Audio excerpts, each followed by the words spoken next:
Digga's verse in the Touch It remix.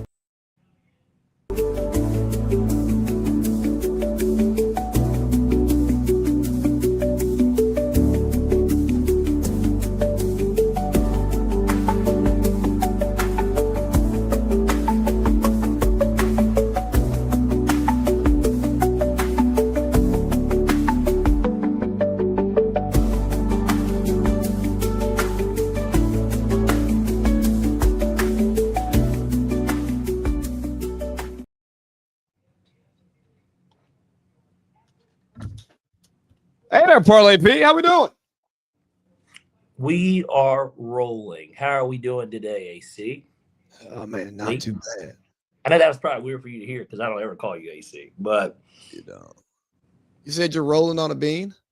No, I said I'm just rolling. Oh, okay. Well, you know, Kodak Black appeared to have been rolling on a bean and tweeted something. Did you see that? I did not. I saw the other rapper with tattoos on his face that's from, well, he's not even from Atlanta technically, but hails from Atlanta. I saw his tweets. I didn't see Kodak Black's tweets. Oh, Kodak Black said he isn't mad about slavery. Africa should have never sold niggas. Black people, bruh, we pussy as fuck. Actually, we have a video. Black people, bro, we pussy as fuck, man. I know y'all from Africa too. I just hate the Africans who act like and like we what you call it. Y'all Africans should have never sold niggas, bro. People, bro, why you think slavery go good, bro? I'm not mad at slavery, bro. Cause white people are slaving people too. You know what, bro? Black people, bro, we pussy as fuck, man. I'm gonna say that. Gonna need me. I need y'all too.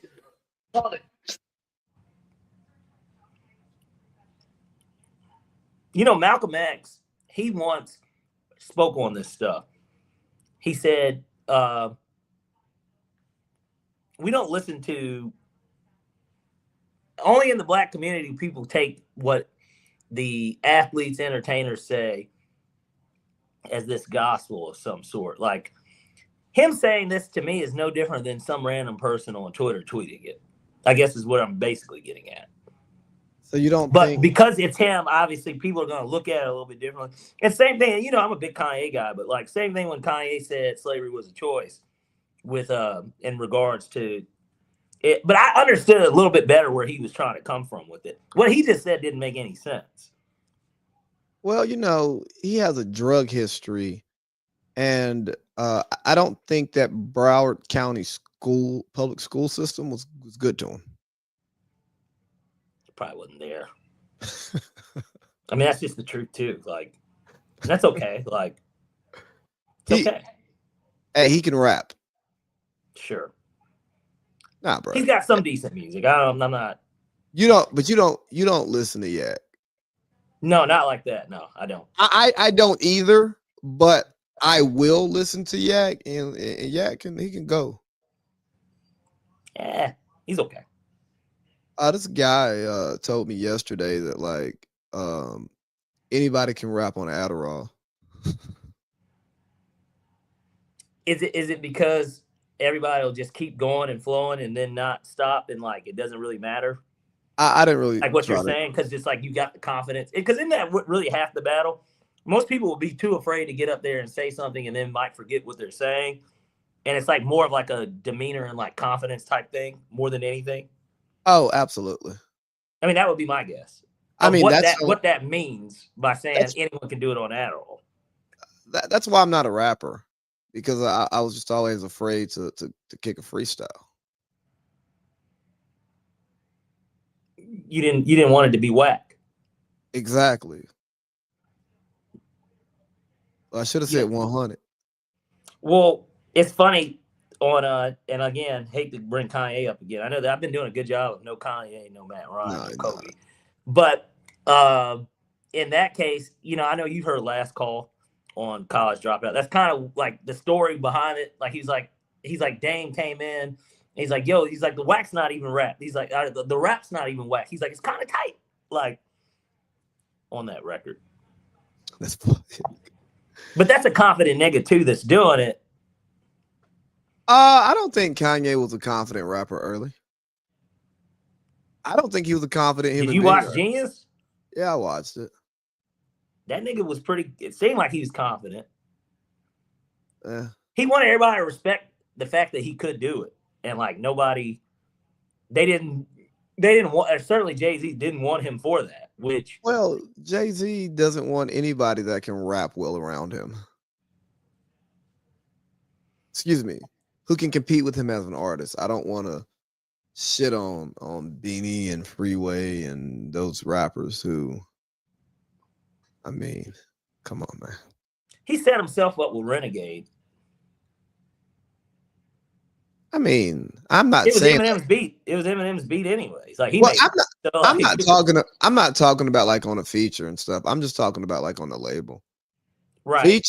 Feature, Jay can rap with anybody and not saying that he's won every time. No, niggas have gotten Jay, but I ain't talking about that. I just mean, yeah, just listen to Watch the Throne. I mean, you heard with DMX, kind of when Jay-Z took over Def Jam, how a lot of good artists suffered.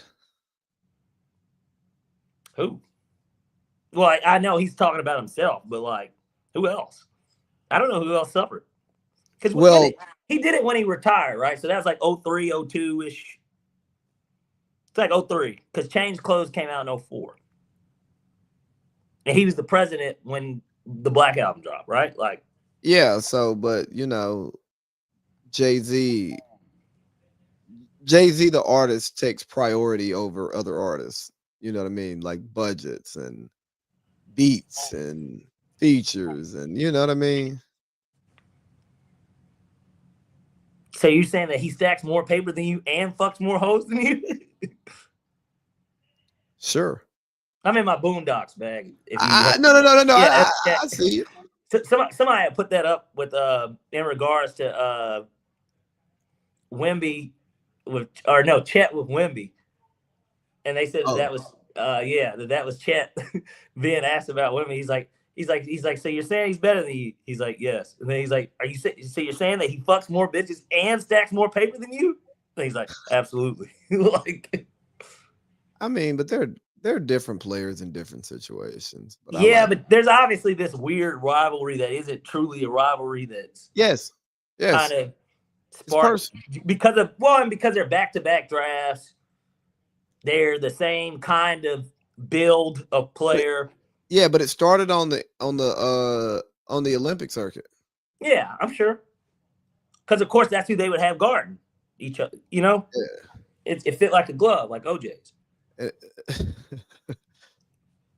Hey, he was not convicted. Sharon was. Or will be. Let me not say that he was, because he hasn't been yet. Well, he's been fired. Yeah, but I'm talking about his actual, Somebody was talking about that, and I think they were spot on. It should be treated like a mental health crisis, not a criminal thing. And why do you think that?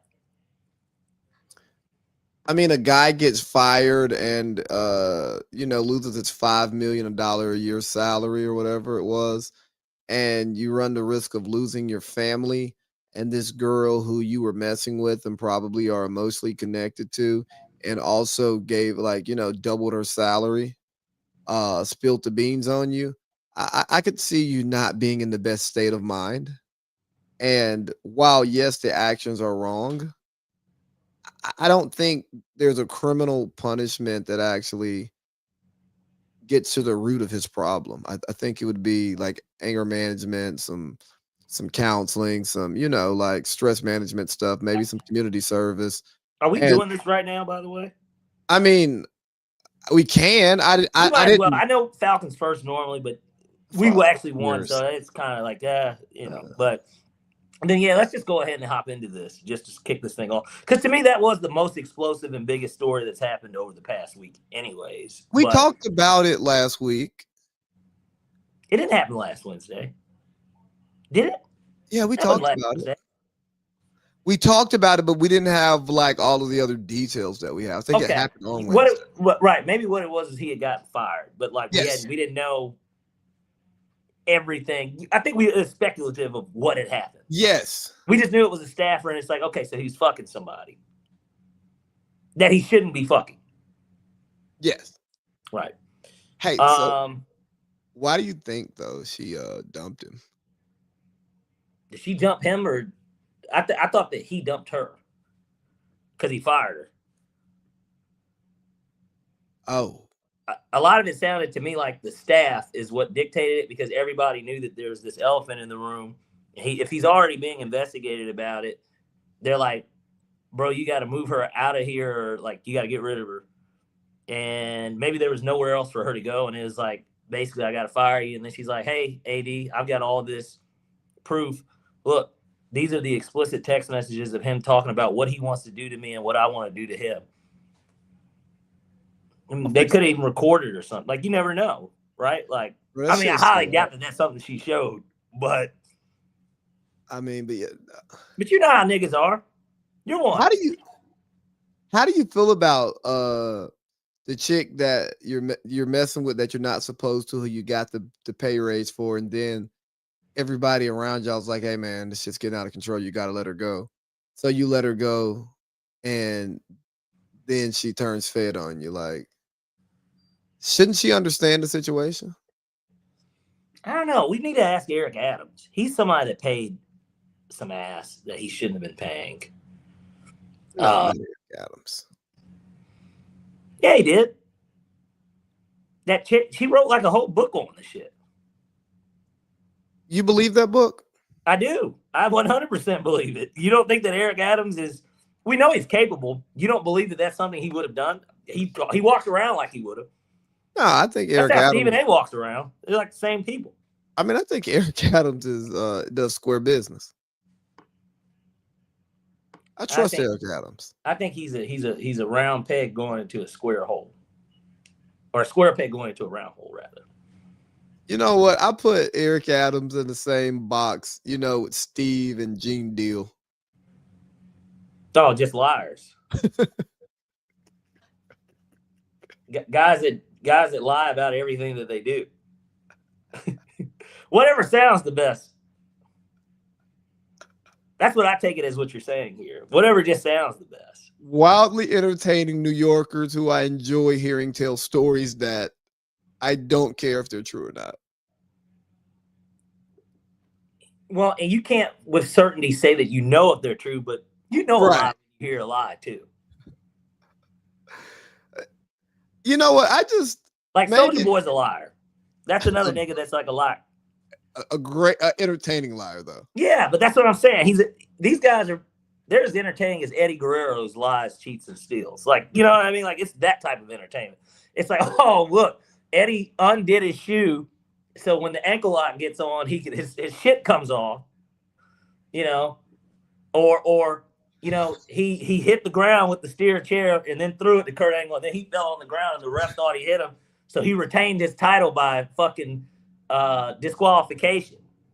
Or he's about to lose, so then he goes and grabs the title belt and knocks the ref out, and you can't lose your title even if you get disqualified. Yeah, those type of lies, Maybe it's just a Southern person in me, but typically when I hear New Yorkers talk, I just go, I just think you're lying.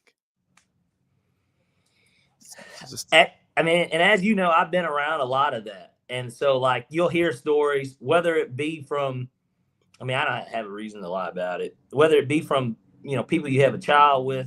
And I'm not calling her a liar, but certainly there are a lot of different things I've heard that happen. Now, look, I don't think that it's all untrue, but some of it can be, right? Like, you're just like, okay, like, yeah, I really believe that, And then when you're in that neck of the woods, you're like, I can kind of see some of this being true, but you don't know, right? Because you don't know what you don't know. But remind me to tell you after the show why I'm laughing so hard. It's related though. It's very related. Yeah. Hey. Just different coast. I think that tells you what made me laugh. Yes. Yeah. Yeah, it happens. Yeah. It happens. It's like, oh, it sounds believable. But I know you. You know, Lee, and that, but then, you know, Lee, when I like to tell a story, you know, I normally have some sort of a receipt so that everybody knows. Not that anyone thinks I'm a liar, but like, even if they do or don't, I like to come up with something and be like, no, like this. Or I'll say, ask such and such. Right. That's my storytelling method. When I called Julian Turner to get validation that you and your brother are corrupt in a fantasy football league, right? Same thing. That type of stuff is theory.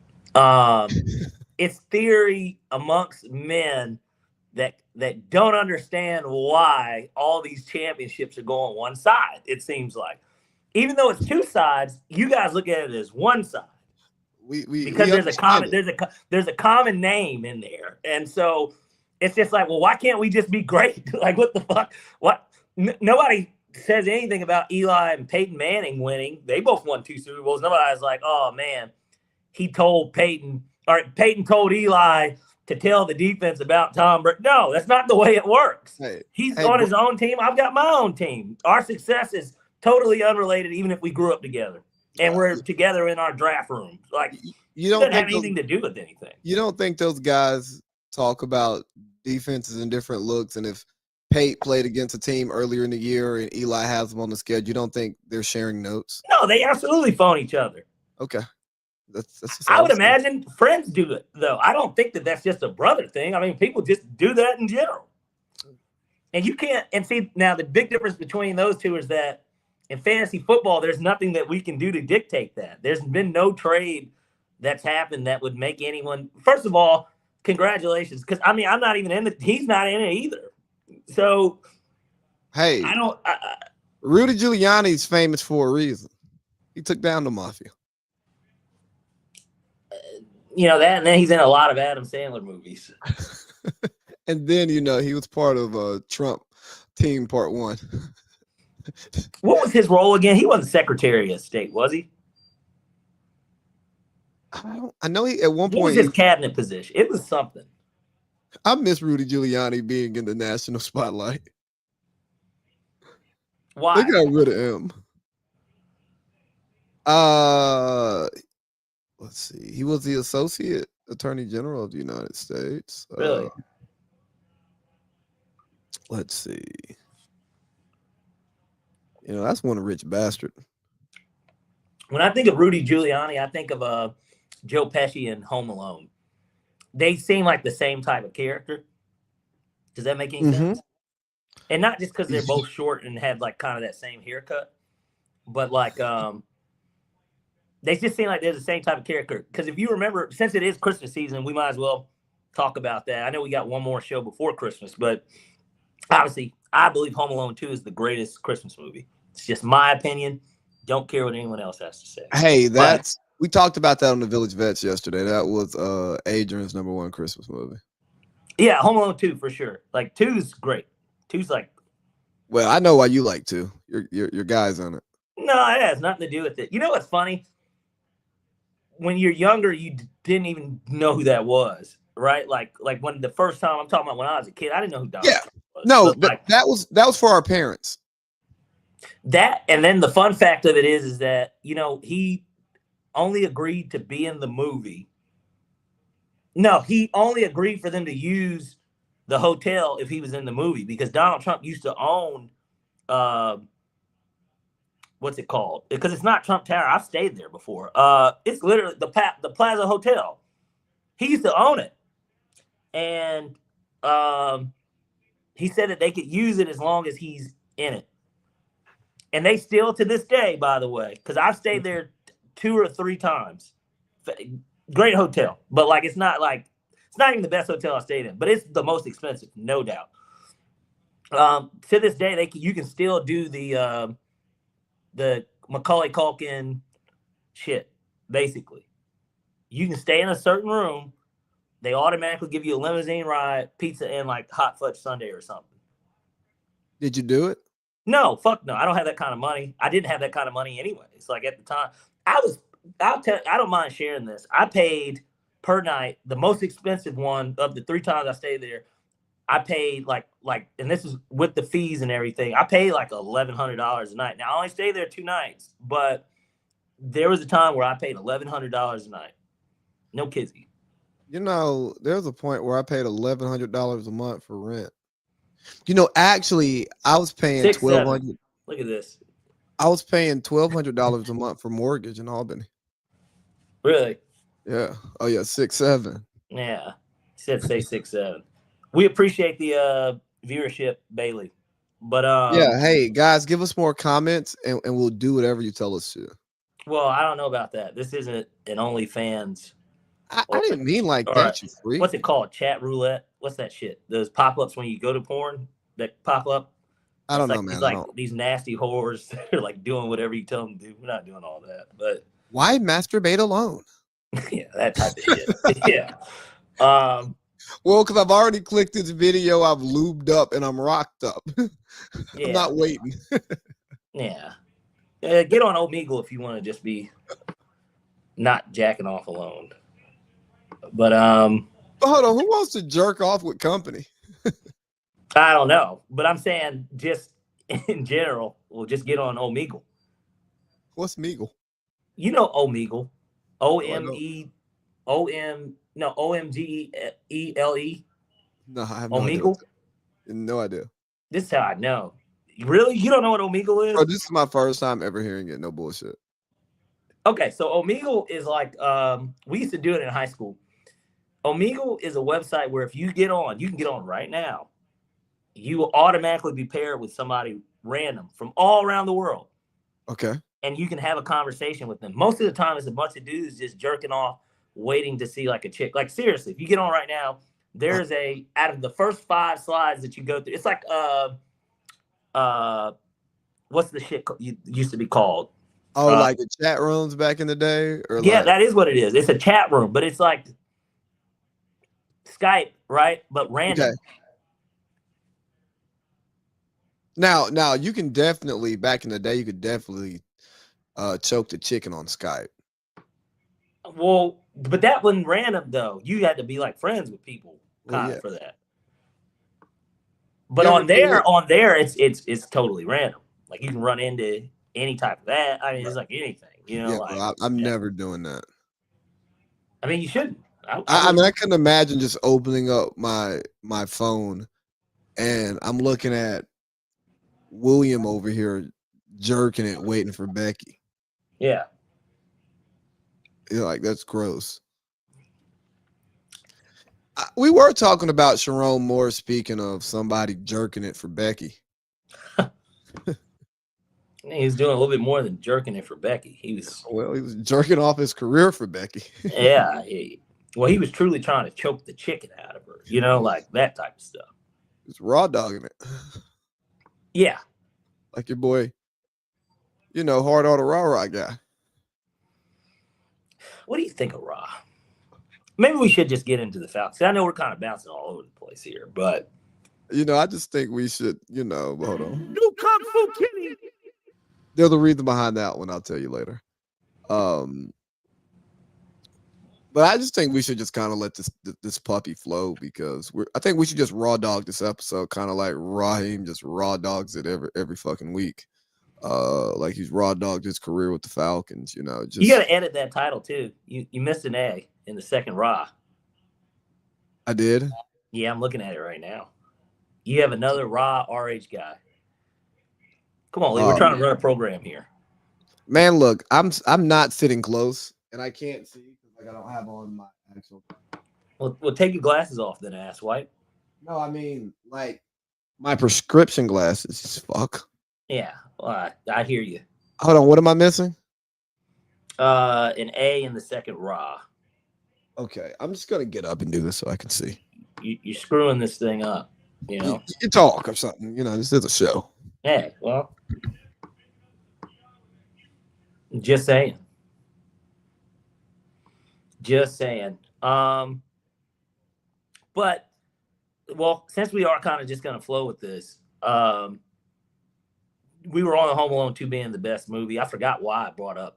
Because of Joe Pesci and his comparison to Who was it? I don't even remember. But yeah, great, best Home Alone, no doubt, that we've ever had.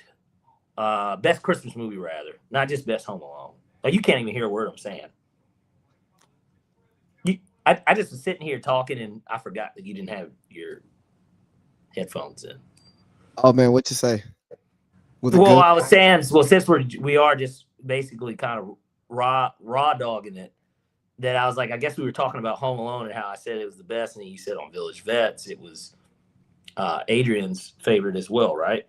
Yeah. Can you think? Well, I mean, what would be yours? Since I didn't realize you guys talked about this yesterday. I didn't realize you were on. I normally get a notification. I didn't get a notification this time. Come on, YouTube, get it together.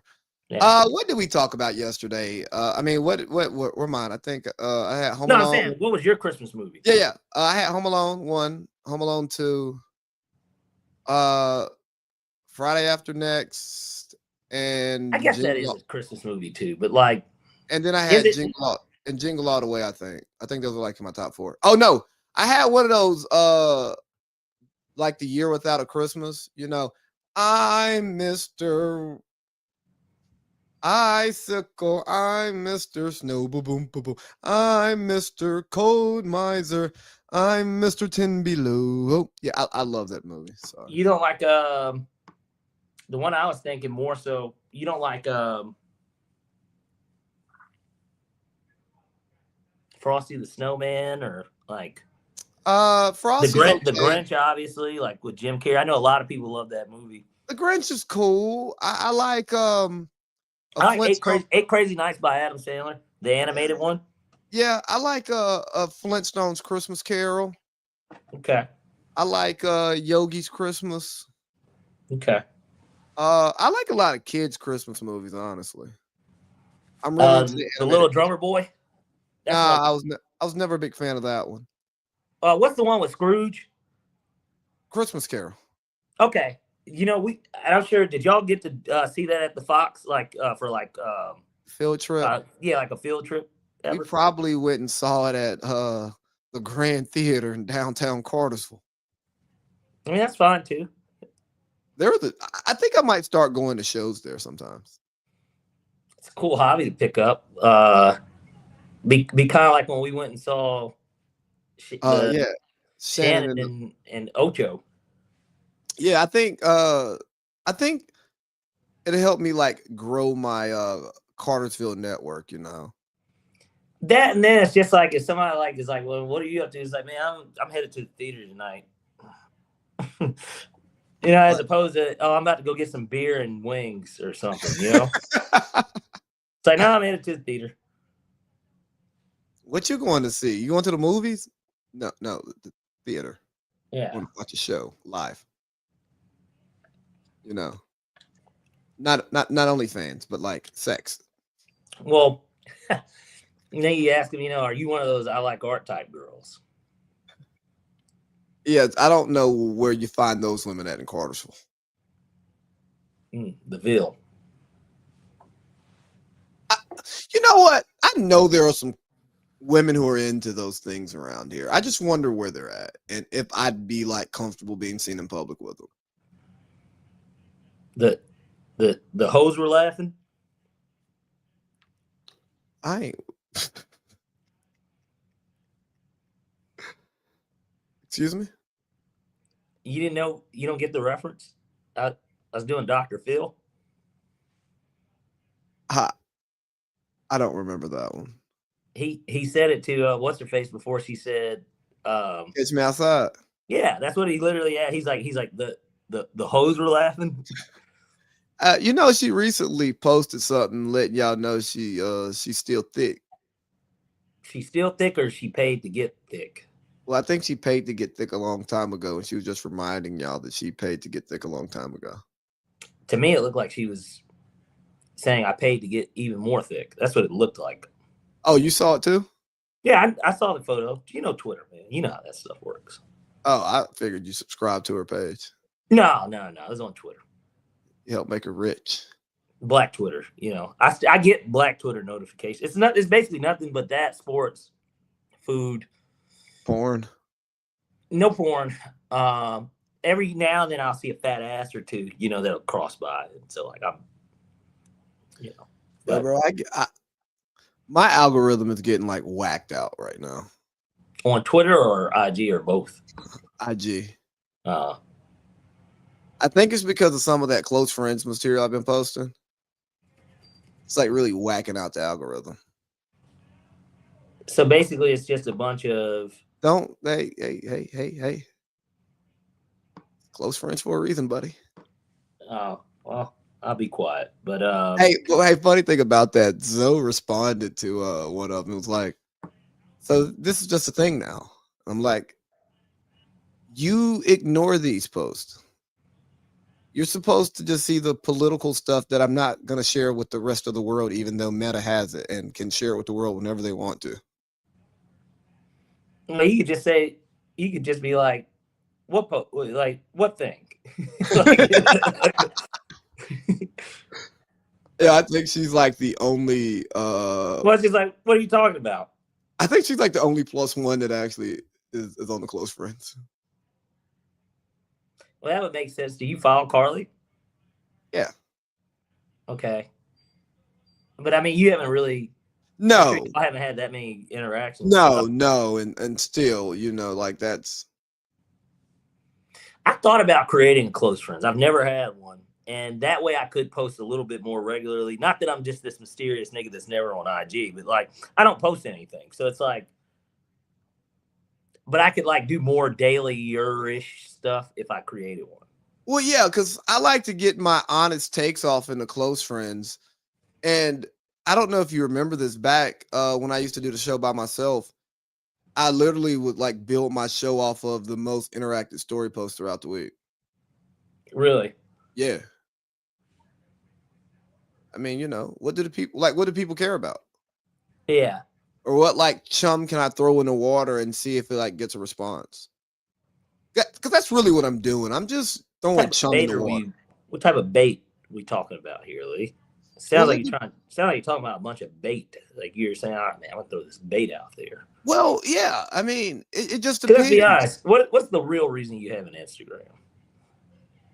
To connect with my friends. Shut the fuck up. You talk, nigga. You can text, call your friends. You got a group chat for friends. What do you have IG for?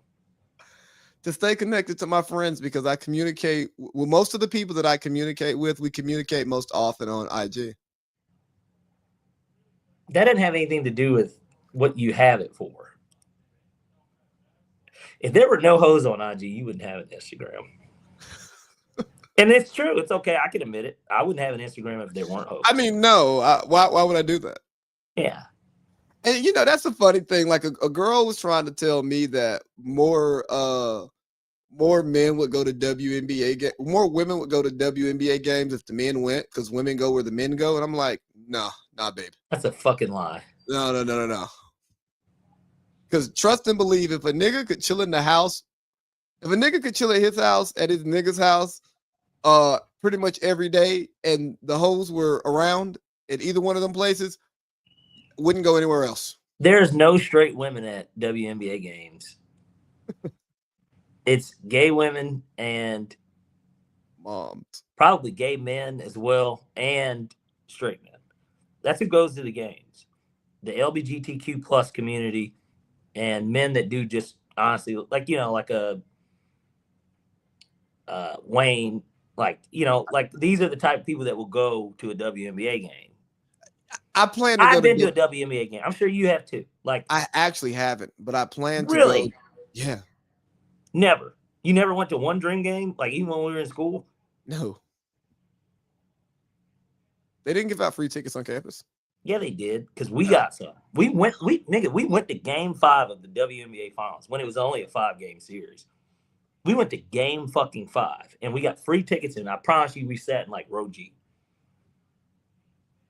And it was 6 of us. We got 6 free tickets. Not 2, not 4. 6. So that's the biggest game of the year.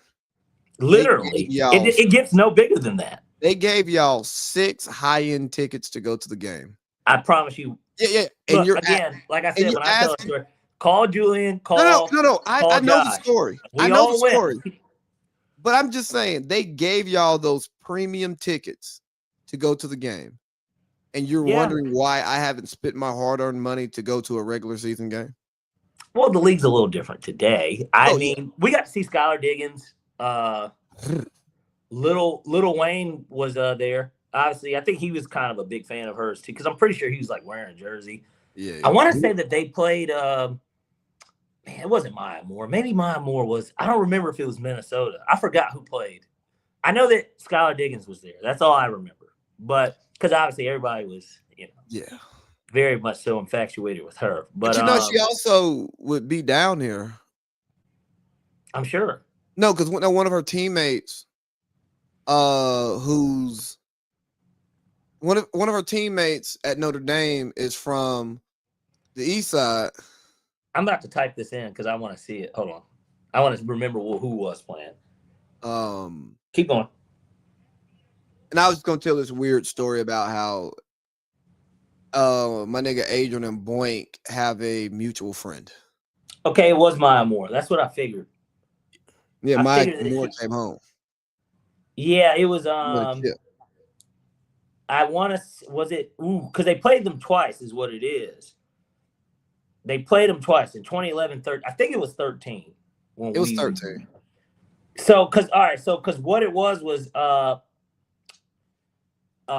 what's her face? She was at the game with Lil Wayne. Yeah, is what it was. She wasn't playing. She was. Yeah, I knew that. Game. Yeah. I'm pretty sure it was 13 because, I'm looking at this too. Simone Augustus, I was a huge fan of hers at LSU. Man, I couldn't even tell you. No. It had to have been 11. It was 11. It wasn't 13. It was 11. Okay, it's the WNBA. It's not that important. Yeah, it was no. It was 13. It was 13. Yeah, nigga, I know it's 13. I remember y'all going to the game. Yeah, well, no, I'm because all right. Either way. Yeah, I'm just. Yeah. I'm gonna go to some dream games this year because I should have a job this year during the WNBA season so I can spend money to go watch a game. Yeah. Well, you don't even have to have a job to go to one of those. Well, to sit where I want to sit, you do. Well, yeah, if you want your feet on the wood, but at that point, just no cops, no killing.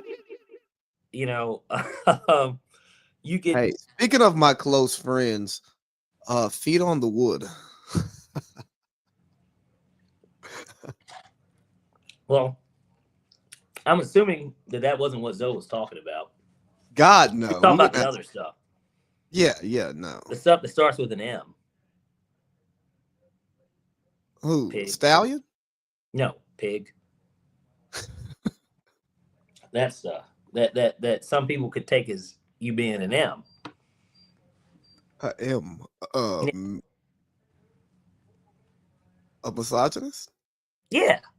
Oh, no. She was responding to asking what's up with your kink? Why do you keep posting this? Oh, so she was talking about that then. Yes. Oh. Are you gonna just keep posting this every day? And it's like, hey, you ignore that. This is. He's like you should have been like. He's like, why don't you go worry about your husband? Because then she'd be like, is there something I need to be worried about? Because that's a Zoe type response, and it's like, have you seen his close friends? I was like, it's right. He's like, it's worse than mine. What close friends? He doesn't have a close friend. He doesn't even post on Instagram, and then you'll get a phone call not too shortly after and be like, hold on, this is me doing my boy impression. Adam, what'd you tell Zoe? That's how it would go. And he'd just be like, why? I don't really care, but you realize that I have to sleep with her every night. Yeah, and she's pregnant. And then you add that into the. Oh, you better not have just spilled some beans that shouldn't have been spilled. No, they don't care that this.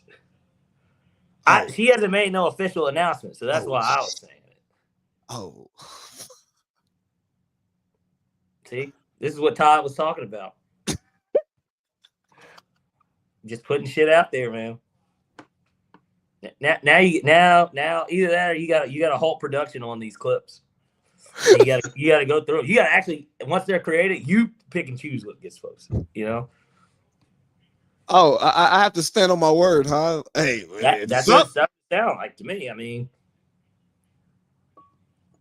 yeah.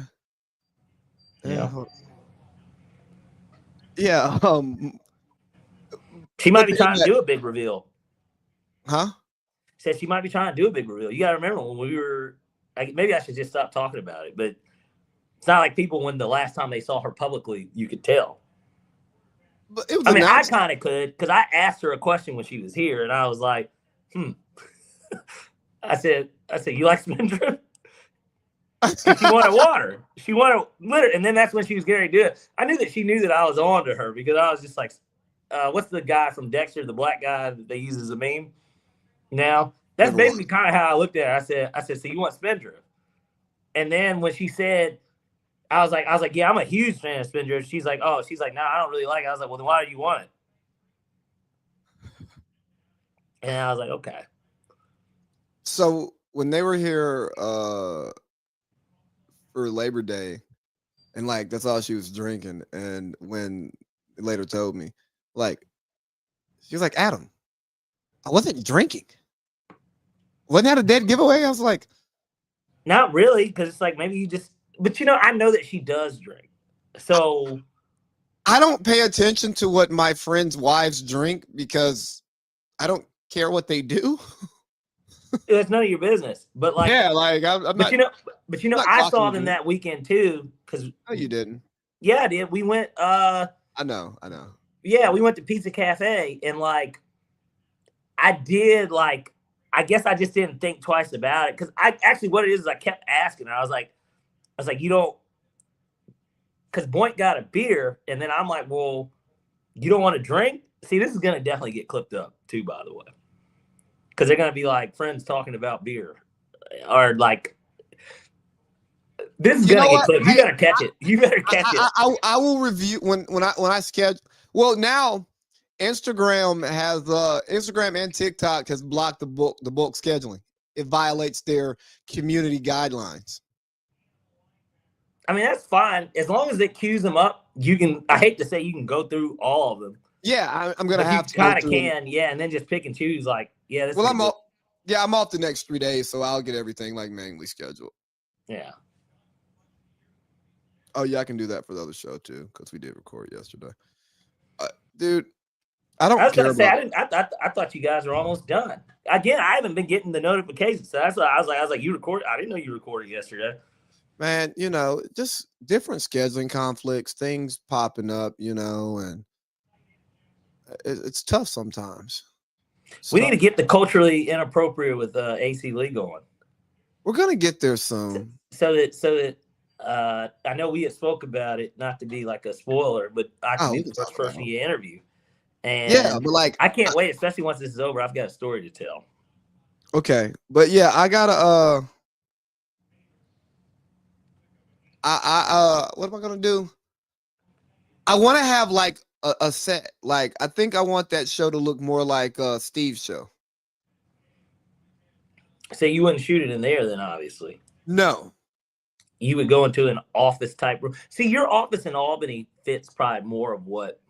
Yeah, because it was so large, I could actually, if I had this camera there, I could have a Village Vet set, a culturally inappropriate set, and a Wash and Winning set, all in that same big ass room. All I'm doing is just changing where I'm sitting, and it looks like a totally different. It looks totally different. So I've got to figure out where I'm going to record it or how I want to do it, because I want to have guests and interviews too. So I don't want these people coming to my house because I don't want it to be that type of even feel. Did I tell you that me and Tony Reale are linked in? Well, he like accepted it? Yeah, he's only got 23 connections. Oh wow. So I could like easily message him and he would like respond. Well, yeah.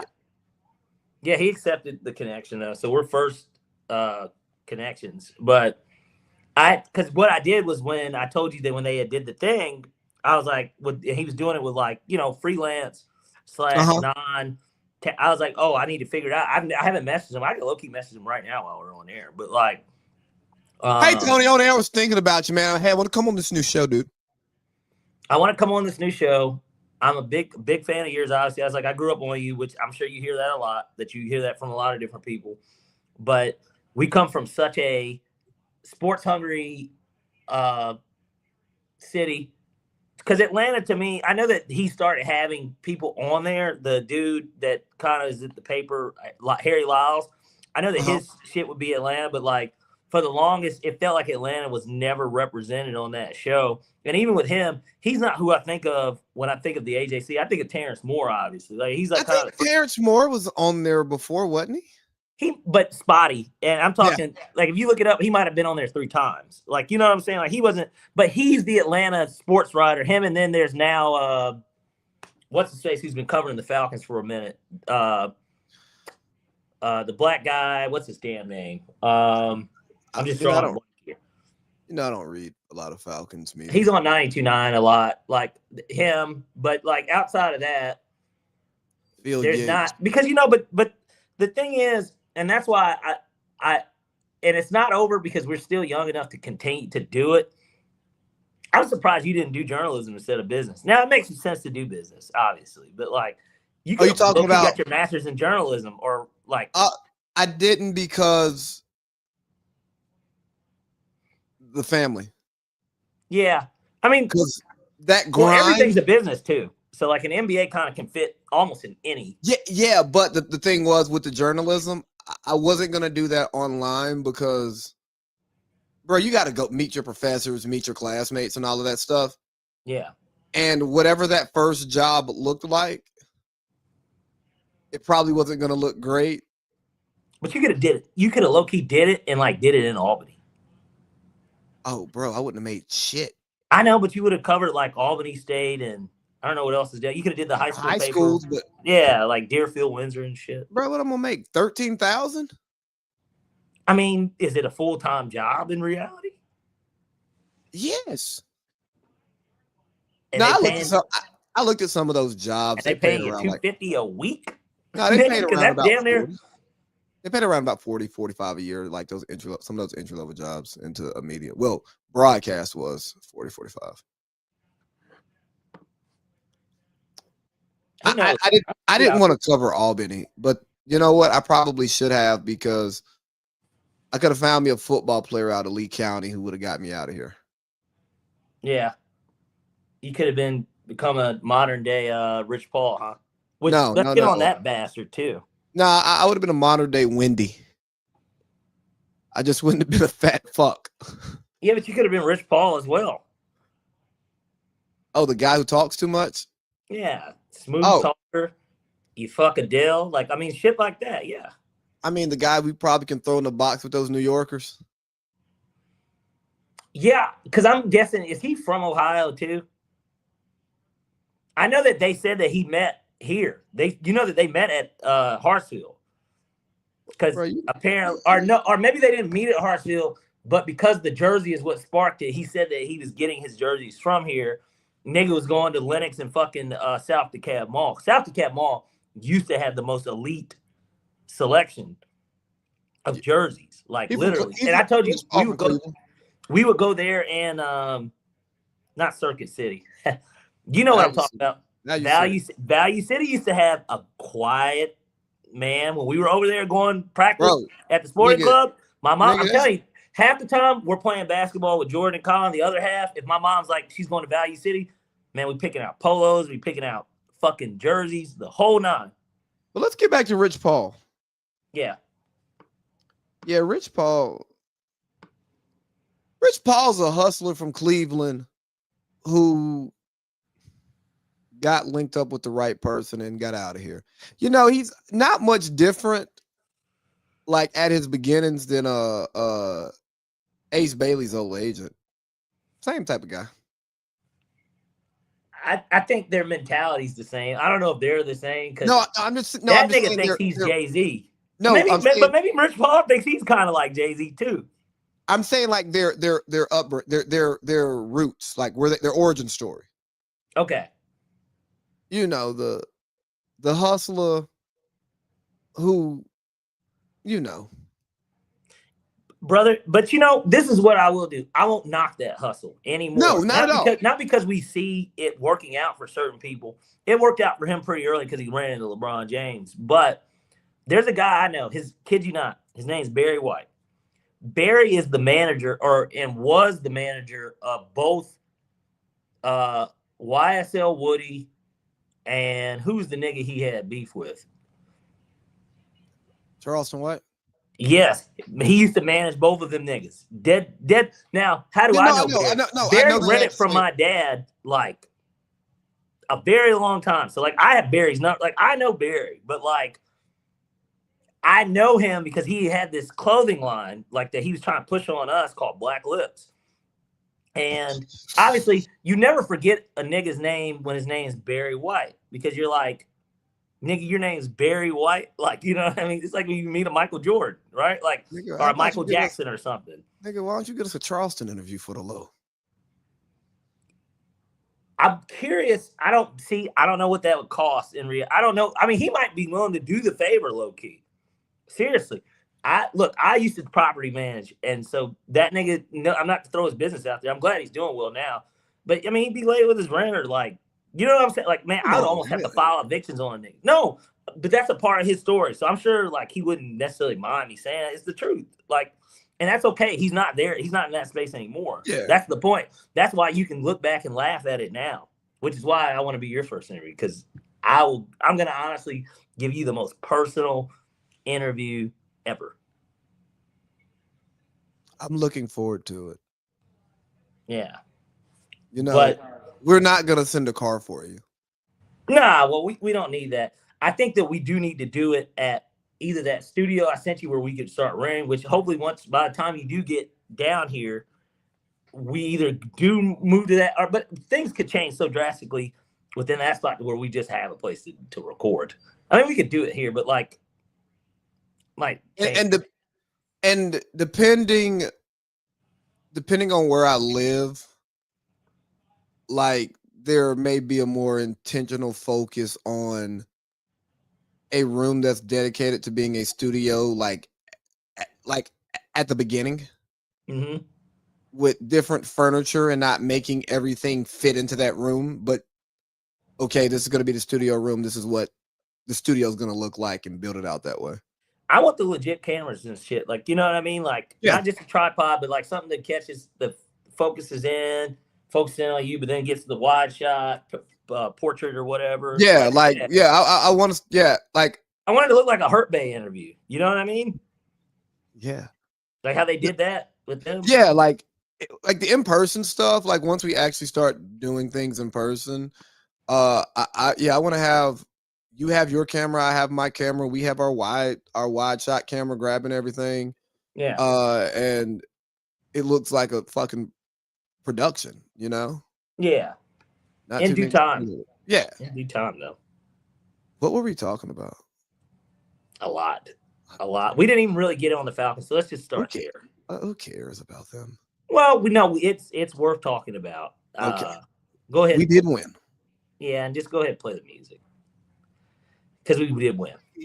Are all here to do what Falcons do. And rise up, they did. Yeah. Some would say reverse fortunes because of what happened this week in football in general. 3rd and 28, ironically. Kyle Pitts gets what? Maybe 15 yards or something on the first 14 yards. But you convert off of a 3rd and 28, and the Steelers blow a 21-point lead. I don't know how much more was the curse reversed this week. What do you think? Like, you know, I was really only watching that Falcons game for Tampa Bay's offense. Yeah, because you're a fantasy football snob these days. You know, and that happens when you earn it. When you earn the right to be able to say, I'm one of the last 2 people that gives a fuck about what's going on in fantasy football. That's an honor. Well, when this your 2nd championship appearance? Yes. So Gamble's first. This will be interesting. We get a new champion. I'm excited. Yeah. So, when you have one team playing and their offense's production can lead to you making money versus another team that's playing for nothing and has taken a lot of money from you and has not delivered you a playoff berth. No joy either. No, sometimes even just a personal satisfaction, like fuck money and everything, just a personal, yeah, I feel good about this. No, like there's never been a season as a Falcon season ticket holder where I walked into games and walked out of games all year feeling good. No, usually left pissed off because we lost a lot of home games. Happens, doesn't it? At the end of the game, a lot. But so no, man. Shout out to the Falcons. I like that the team is still fighting and caring and like having some professional pride. 19 penalties. Yeah, because their coach is out there raw dogging it, man. Well, he's out there kissing Whitworth. He's once a kick finally does go our way, he's looking at the camera and saying something. Couldn't even tell what he mouthed, but like either way, basically kind of this cockiness. And I'm sure for him, he got fired by Tampa, so he enjoys beating them probably just a tad bit more than any other team, right? Because that was his former employer. But it does. The only thing that non-playoff teams can do now to get hype is play spoiler to a team. And to a degree, it felt like we did because for 3 days at least, the Panthers were in first place of the division, technically. So, yeah, and then they lost to the Saints in dramatic fashion. That I was on the phone with Gambles earlier today, which he asked me. He said, "Do I think that?" I told him I was going to bring this up. Did I think that who did I think was going to win? I mean, it's close. He beat us.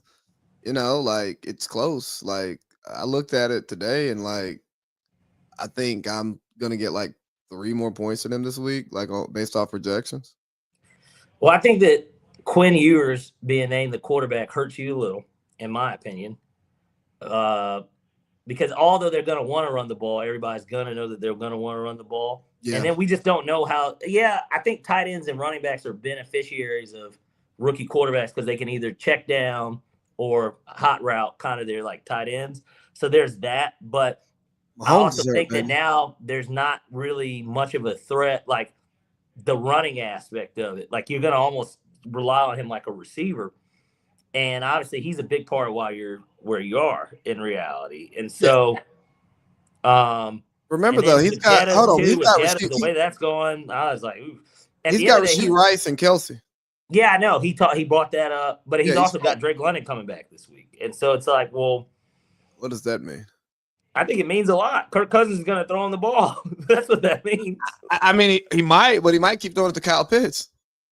Well, it's going to open up for somebody one way or another. But his biggest thing is he's got Josh Allen and Drake May to a degree. I mean, they're both ranked 1 and 2 respectively. Drake May's number 2 fantasy quarterback? It's crazy, right? Wow. Yeah, I don't know, but he is. Like, I looked at his stats today because, Bill Simmons made his quarterback pyramid. He runs a lot, man. He scored 2 touchdowns last week. Okay. That makes sense then. Because, I don't watch the Patriots. They don't come on. I don't watch the 1 o'clock window at all anymore. But, yeah, I'm not really watching Drake May. But when I looked at his numbers, I'm like, Bill Simmons, how do you have him as a top 3 quarterback in the league? Well, fantasy-wise, he certainly is. I think he's number 1 on deep throws. And you got to remember, he's got kind of a patchwork receiving core. The nigga hasn't thrown for 300 yards. No. He hasn't had a 300-yard game all season. Yeah, but he's going for like 250 plus 2 every time. So it's he hasn't. No, bro, look it up.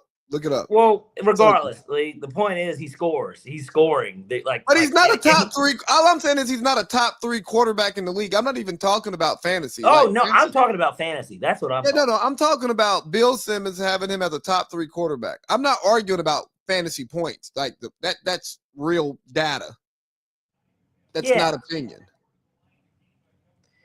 I'd have to look at it. I have not looked at his statistics, but what I do know is he's not a top 3 quarterback in the league. I mean, I agree, but the point is, regardless, he's got Josh Allen and Saquon Barkley with a somewhat soft schedule, and so granted, the Eagles clinch playoff berth with one more win, and they win the division. So, but remember, there's still 3 weeks left, and we're not playing into week 17, so it's our week 18 rather. And so, just tell me you're picking gambles. That's fine. No, I do think he's gonna win. It's just purely based off of Well, if you just look at the teams, I think that he's got a better team because Justin Jefferson, again, he's been non-existent for you, and then again the Achane thing it changes things. Like I don't care what you say. I mean, I hear you. As bad as Tua's been, he gets that nigga the ball. I get it. It's just, it's not personal. The guy beats you, and it's like, oh yeah, this guy has the better team, but doesn't have a better record. But it's fine. Well, you both beat me, for what it's worth. Now, albeit you on a fumble, but and a monster fucking week from Achane. Achane giving you 37. Like, I mean, come on, but I mean, he's been that kind of guy all year. I mean. Yeah, I guess. I'm looking at it now because I've actually got your guys' rosters full. See, you're dependent on Tony Pollard too. Like, there's just like a lot of stuff on your end. You got a bad Raiders team that will always be trailing, but in some cases don't get Brock Bowers the ball. So it's like you're starting Jordan Love in Chicago. It looks like you're going to start that over Baker. I'm not going to start Baker in Carolina. I'm not committed to my lineup yet. Okay. He's got to now. I'll say this: he's got to do something with his defense. I don't know why he's got the Cardinals defense, but Tracy had a huge game for him randomly. Yeah, so he's not going to do that. Bullshit. It was, and so did Olave. We talked about it. Like I said, we were on the phone today, and Olave. That's what fucked you, buddy. Yeah, I know. And Olave had like 1.2 points heading into literally like 6 minutes left in the game. Somehow he ended up with 17.5 points. And it's just like, all right. And it wasn't like it was a deep touchdown throw or anything of that magnitude. But he's got Ramondre Stevens, who, although has kind of lost his job, still fumbles. Well, he puts up decent numbers. Like he can get him to 9 points. Okay, enough of this. Can we talk about 9? Yeah, why not? We might as well get into it. I mean, because since we are on the subject of fantasy. 9 is killing me. I know. And when you I'm watching the game and listening to all of these nice things that they say about him. But he's not looking for Justin Jefferson. How does the Minnesota Vikings offense score 34 points? By the way, in spots, Dallas basically 7 on the opening drive because of 9's interception early. They were down 14-7 too, because even once they responded, like they went back down 7. How does a team operate and score 34 points with Justin Jefferson and he not get the ball? Doesn't that sound just a little odd? Like, yeah, and like he had that drop. What was it? I think it was a touchdown.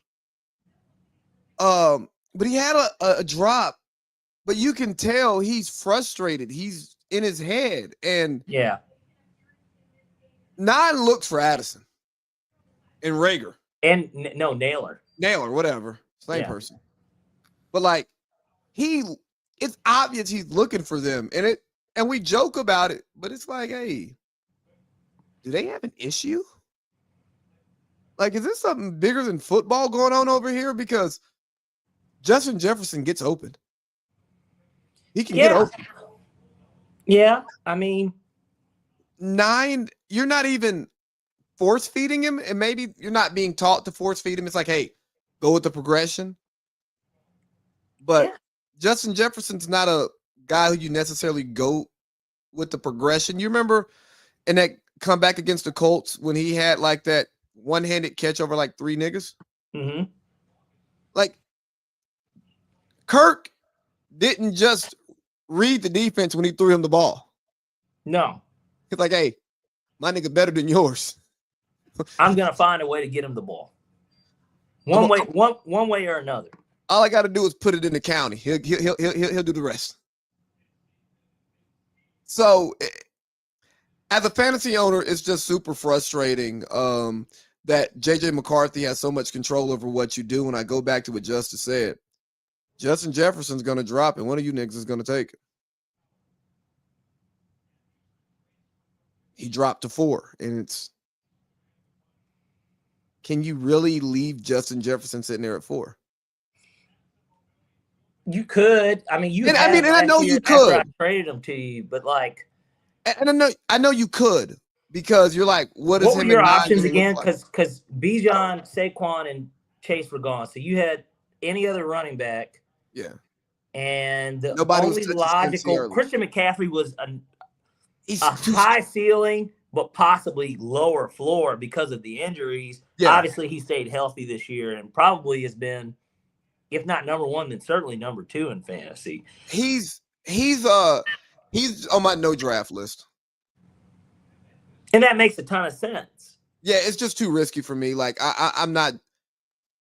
If he dropped to the last pick of the first round and I have that pick, I'll take him because I'm about to get whoever I really wanted right there anyways. But if I'm drafting high, I'm not taking Christian McCaffrey. I'll lose that one every time. Right. You know what I mean? Like, he's just on my no draft list. So, but I mean, I'm saying all of this and it all worked out. Shout out to Carson Wentz. Let it all work out. I mean, Carson Wentz made it happen. Let it all work out. I think I'm gonna listen to that Wale album, ain't he? Who? Ain't that what that's from? No, that's Lil Wayne. Oh, no. I'm with Sampler. Let it all work out. It's a Wale song like that too, I'm pretty sure. He might have sampled it. Because it's Sampler's song, and then he like did it as the hook for Wayne. Talking about 9, another 9, it seems like he's about to do what the wasn't Carson Palmer number 9 too? No, he was 3. Yeah, he's about to pull a Carson Palmer, huh? Who? Joe Burrow. I mean, I hope so. I want him to come here, but we don't have the draft capital because they would want to pick this year, to go with it. Get them niggas Kyle Pitts. But then you'd want to keep Kyle Pitts with him, right? No. Yes, he would have to be a piece. But then they would probably be like, we're getting Jalen Walker or James Pierce too. And Jalen, love you, guy. Bye. Sorry, gotta go. Well, yeah, to get Burrow, you're okay with it. Yeah. But it'd be so much in a deal to just get him. And that may be the thing that makes the James Pierce trade suck instead of him just being the guy we took first. Because with that draft pick being good, we don't have the draft cap. We don't have the trade piece if we were to go look for the quarterback this year, Yeah, because you'd have to give up to, I'm sure Penix would probably need to be in the deal as well. Oh, God, yeah. Kick that nigga out the city. You're not trading Bijan, and certainly they don't need Drake. So it's like, because I tell you what, the baseline for a trade like that is Matt Stafford, Jared Goff, right? So they gave up 2 firsts with Goff going to Detroit. And it's like, well, obviously it worked out, I think, for both teams. Obviously, as of today, it still worked out better for the Rams. No, but see, you can't compare those trades because the Rams were moving off of Goff, who had been to a Super Bowl. who was And still a decent. He wasn't as bad as I think. yeah, but hold on, just let me tell you just where it's kind of different. The Rams were moving off of Goff, and Matthew Stafford was moving off the Lions, but they were cool. You know what I'm saying? They were like, hey, we're gonna work with you, Matthew, to get you to where you want, to a place that you actually want to go. Whereas Joe Burrow is gonna be on some nigga trade me or I'm retiring. So his market's gonna be depressed. It's gonna be a lower market for Joe Burrow because of the threat of retirement. So it's kind of a different, that compensation package is going to be high, but it could be lower than we think it is in the few quarterback trades we've seen. That's all I'm saying. Right. Just because bro, that's sad to see, two Heisman Trophy quarterbacks like being broken down by this organization. And Joe Burrow has had, success with this organization, went to a Super Bowl, then went to an AFC championship. And, what was it? Jamar Chase, the first time he heard it, he was like, that got to be AI. And then he comes back and says pretty much like, yeah, I talked to my mans. This nigga hates it here. He didn't say that. He was just like, give him his space. He said the professional thing. Joe, look, I don't think, my thing is the one thing that I don't think anyone's really looking at is the potential of the retirement aspect of it. And he's been hurt a lot. It would be weird if he did it. And I guess because like the Andrew Luck thing is the freshest on our mind in terms of a player that retired early, especially because they do play the same position. They kind of came in the same way, being these guys that were obviously number one picks. I know that Andrew Luck probably had a little bit more hype because Joe Burrow just had to prove himself in 1 year. I'm saying I think Andrew Luck was looked at that way prior to even his second to last year in college. Yeah, he was looked at as the next guy, but like Andrew Luck had a longer hype train and was a better prospect, like high school, college to NFL. Right. But I mean, Joe Burrow jumped Tua, who was the hyped up prospect. You know what I mean? It was tank for Tua for 2 years, and yeah, right. Joe Burrow jumped him. But anyways, sorry, back to you, Joe Burrow. Yeah, I look at it from that perspective, and so like for me, that's something that nobody's really talking about because it sounds like more he's just, and especially with the game he had. I mean, he cost me a fantasy matchup, obviously, and I should have never handcuffed him with the kicker because they didn't score any points, so that really fucked me up. And the sad part was I wanted the 49ers kicker who ended up having 14 points, but he had an injury designation still, and I was like, oh man, a kicker coming off an injury, I don't know, because he was the higher rated kicker anyways, and they were playing the Titans. And I didn't do it because I said, you know what? They're playing that Ravens defense. They're at home. They should move the ball. And then he didn't. And, like, I didn't watch the whole game, but I saw red zone and stuff. Like, I saw both of his interceptions. They were so bad. And it was like, damn. It's his, like, love. Like, what did Kanye say in Champion? He was like, he said, I wish Lawrence Hart was back in rhyming. He said, something, it's in Zion. Like, and so that's kind of what it felt like. It's just like, damn, like, is this nigga's heart even in it anymore? Like, he keeps getting injured. They're not winning. And maybe he's set. Obviously, his house got broken into. They had that personal stuff about the actress or whoever the model that was at his house during. So it kind of exposed that. If he did have like a girlfriend that nobody knew about, but like he had like that bitch's house, or maybe that is his girlfriend. And he just didn't want that to be known. It just doesn't matter. Like, don't tell people who the fuck was at my house. Yeah. My mom was here. I don't care if Uber Eats was outside, nigga. Don't tell nobody who was at my house. Right. But he also lives in Cincinnati, okay? And he plays for the Bengals. Yeah. The team that didn't want to sign their first round pick? Yeah, the Bengals. The team that didn't want to pay their all-pro defensive end. They said, hey, you got to play better and we'll pay you. And he gets like 17 and a half sacks. And they're like. They said, well, the Bengals said, Trey Henderson, we're good, bro. Texas A&M DN is here. He's like, you can stay, but we're good, bro. And That then might be the most classic Colin clip, by the way. But go ahead. I'm sorry. And then the Texas A&M DN is like, I'm not signing that contract. And then he isn't good. They drafted him because they thought he was a freak, and we got the freak.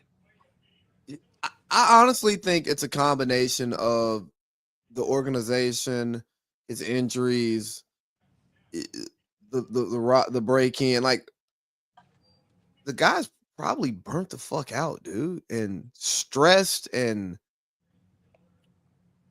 football probably was his happy place for a long time, and it's not the happy place. So when your happy place isn't your happy place anymore, shit probably sucks. And I know your professional like route is different from a lot of ours. Just, like, not talking shit. Like, you come from self-employment, small business and stuff like that, right? Yeah. But dude, when you can be doing a job that you like to do, but if the culture isn't great, or you got a boss, or people over you who don't make the environment great, or making your job more difficult, and you can feel like they're actively making your job more difficult, you can show up and go through the motions, but that's it. Now, I'll say this much though, for what it's worth, there are cases it's not the same, but like I still work for people. All right. So I mean, like, I know, but I mean, like, will make things more difficult on you too. Like, especially during COVID, like they stripped it to where they're like, well, no felons. Well, it's a certain contract, no felons. Yeah. If they're not vaxxed, if it was like a bunch of stuff to where, well, how many people do you think you're gonna find that are gonna work for $16 an hour, slinging tires, and they're vaxxed, and right, and they're not they have no record, and it wasn't just felonies, misdemeanors too, but it wasn't a no misdemeanor, but I had to run it by them first.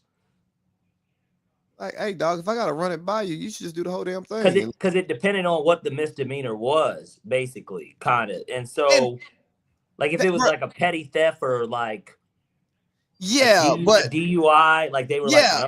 But see, I'm more so talking about or obviously anything domestic's always a no, which they should have known that I wouldn't have hired anyone with any type of domestic, because that means that they're a hothead and like people fighting these situations. Like, so no, like.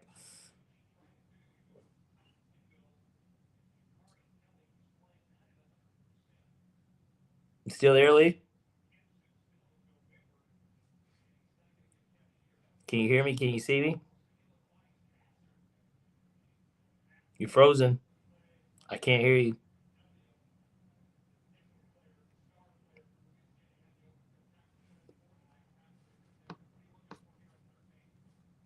I'm not sure what's going on, guys. We might be having some technical difficulties.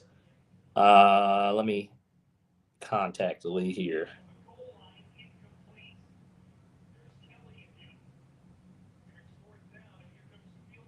Okay, well, it looks like I'm running the show now. He should be back here soon. But again, there's a lot of different ways to look at the business world. I mean, I don't know everything about it.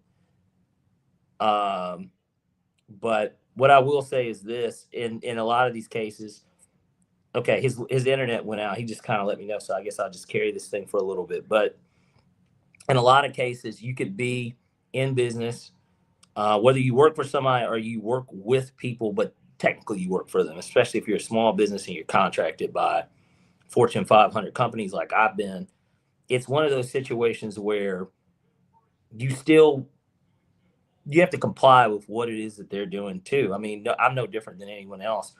Look, I'm not in a mansion right now. You know what I'm saying? So like, it doesn't really change a lot of how this stuff works overall. It doesn't change that. And so I think that looks like we got Lee back here.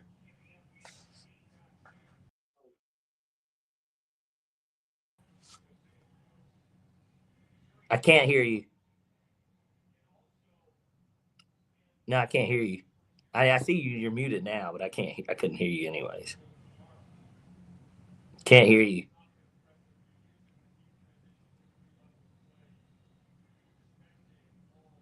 Can't hear you. Can you hear me now? There we go. Now I can. All Good. right. Yeah, like my Wi-Fi went out or something. I don't know what's going on here. So I'm about to unplug the router and plug it back up and see if that gets us something. Yeah. How about you give us a portrait landscape too, or landscape rather? That's the portrait. Yeah. What? I mean, Huh? you could do it that way. It looks cleaner. Yeah. Oh, I was just unplugging the thing. Uh I'm about to sit back down. I don't want to be like, like those guys like Ebro who just look like they're going live from some random place.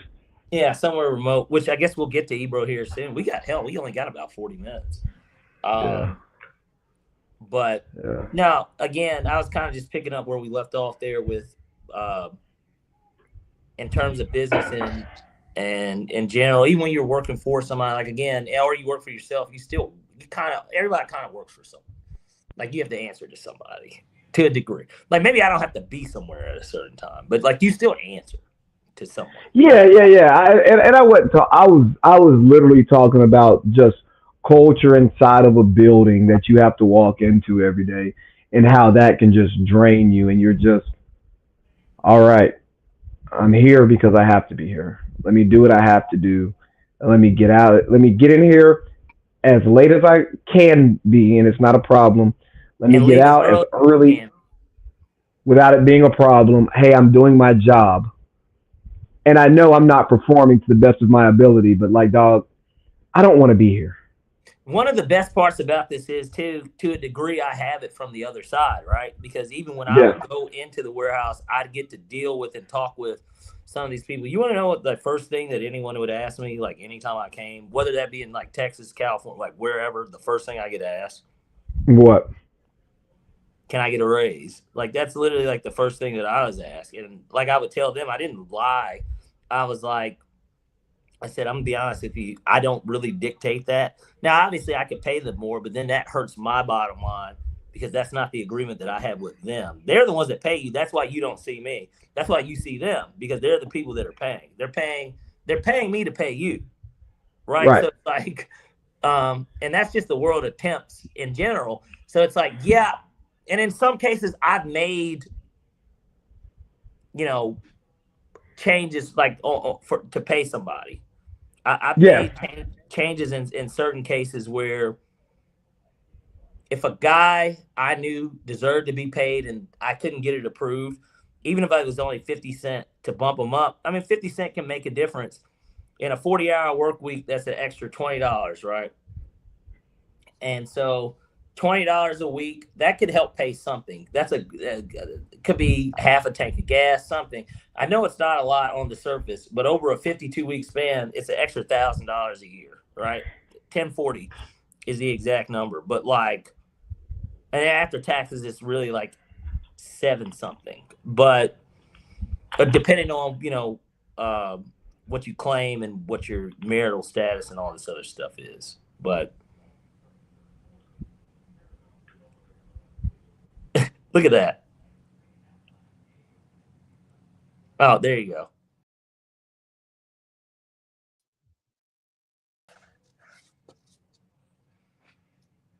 All right. We bite. Yes, we are. Damn it, man. This is such a cleaner listen too. I'm sure it is. But yeah, so Mahomes tore his ACL and the Chiefs are eliminated from the playoffs for the first time in Patrick Mahomes' career. We were about 2 years too early on this. Yeah. But I saw Bomani Jones had a thing out that said the Chiefs' offense hasn't been the same since Eric Bieniemy left. Mm-hmm. He's not wrong. I'm not saying that Eric Bieniemy is the reason. And I didn't listen to his argument yet. I just saw it and hadn't watched it. Yeah. But as far as the timeline goes, it's like, yeah, I know they were in the Super Bowl the year before, but they won a lot of close games. They won the Super Bowl the year before that. They won a lot of close games, and they weren't they had a dominant record, but they weren't dominating games. Yeah. Because remember, shit, after Tyreek left, they stopped covering. Well, and then Mahomes' huge stats were gone. Yeah, he was like a 35 touchdown guy, not 45, 4,000 yards, not 5,050. Right. So yeah, we were early because I also don't think we expected the defense to become as good as it was to balance out the offense's lack of explosion, and then Patrick's hadn't shown the ability to do the Drew Brees shit yet. Correct. They needed to. Correct. But I mean, it was time. Travis Kelce's old and drops passes. Mahomes is due for. I mean, it sucks, but he hadn't ever really been hurt. It's part of the game, especially with the way that he plays. Yeah, they're due for a season from hell, and unfortunately, Baltimore is in the middle of their season from hell, because this would be the year for we can make a run. Now, mind you, they can still win the division and get hot in the playoffs, which absolutely. Which absolutely love. Golly, especially if he goes up to Buffalo and beats Josh Allen. Goes out to Denver and Sean Payton, #1 seed in the. What do you think of that? Sean Payton's a hell of a coach, man. Like I don't like him. Huh? Say you're a big fan? No, come on, man. He's on my sports. I know you know. I know you're not a big fan. Come on, man. I like that guy less than I like Dabo. That's hard to do. I know. I went back and watched some of our old videos, by the way. Okay. Some of the most viewed ones. And I saw you were responding. This is probably 2 years ago. It's the Jokic stuff. And I remember thinking, obviously, when you initially said the Jokic stuff, I was always like, what the fuck are you talking about? But that's basically what everybody was trying to tell you in those comment sections. Maybe we should start doing a flashback segment the more and more I think about it, where we bring up an old clip and we talk about whether or not that was washed or it was winning. And that was definitely not your brightest moment. I stand by the take at the time. Yeah, but I mean, it didn't age well, but and this isn't like I was wrong. Yeah, I admit that I'm wrong, and I'm not, and I'm saying it's not from like trying to make myself sound better, but based on what I had seen at that point in time, based on the way that the NBA had been played and champions had won in recent years. Mm-hmm. Based on their roster, they had a really good roster, but we hadn't seen teams that didn't have more than one all-star win championships in the current era. And then the super team era kind of broke up at that time, and the game gets played a little bit differently. And they have superstar Jamal Murray is the best non-all-star in the league, who may never make an all-star, but may average 25 multiple years. Well, I don't know about 20, maybe in the playoffs, but I'm just saying, like, 25 guy. No, I'm just saying, like, he has the ability to average 25 multiple years moving forward, is what I'm saying. Okay. He hasn't done it. But like Aaron Gordon, what he was when they won a championship, and then who he is now, like, they had a really good team, and they didn't have Aaron Gordon when I made that take, by the way. Mm-hmm. And yes, it did not age well, but based on what I saw and how I deliver the take and how I analyze sports, that's where I go. I'm not a great predictor when it comes to new trends always. Mm-hmm. I take historical data and then I kind of go from there. And you basically just say, take that for data. I mean, something like that. You remember when our man did it? He was like, take that for data. Hey, superstar Jamal Murray's averaging 25 this year, by the way. Is he? 24. Scoring's up overall in the league. I mean, Austin Reeves averages almost 29. So it's like, not to make an excuse for it or nothing, but like, but Austin Reeves is a bucket though, too. Like, let's not. He is. Let's not say that. It was anyways. Yeah, but like, let's not say that. I know the point that you're making, but I don't think Austin Reeves is a great example for that because of how he scores. Okay. Like, he really has a no knock to his coach, but he has a more well-rounded game than JJ Redick. Now, Okay, JJ that's Redick, fair. like, if you said JJ Redick was averaging almost 30 in the NBA, I'd be like, okay, yeah, scoring's up because JJ couldn't get his own bucket in the NBA. But Austin Reeves is patting that bitch, bumping, get off me. You know what I mean? You Shooting didn't think three. very much of the Kobe thing that I sent you earlier. No, I don't like that stuff because you're taking data and you're extrapolating it out, and it could be true, but because we don't see those types of numbers today, we see like the inch up, but like Kobe averaged 35 that year. Is anybody going to average 35 by the end of the year? Maybe one, maybe two people. And I don't think the thing that is not in there is role players get more shots now. Yes. So back then, Kobe, like, niggas couldn't shoot if Kobe didn't touch the ball. That's correct.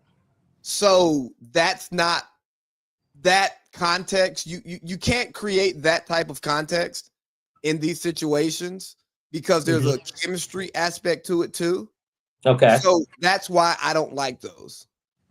I'm okay with that. That's fair. No, and I think Kobe would if Kobe were able to shoot as many times and adapt his game to be a smarter game like a lot of players play today, and I mean smarter as in throughout an 82 game season, like Kobe took a lot of difficult shots. He made a lot of difficult shots, but some of the shots that Kobe took in today's NBA, he may not take because it's like, hey, dog. Well, the defense isn't as difficult.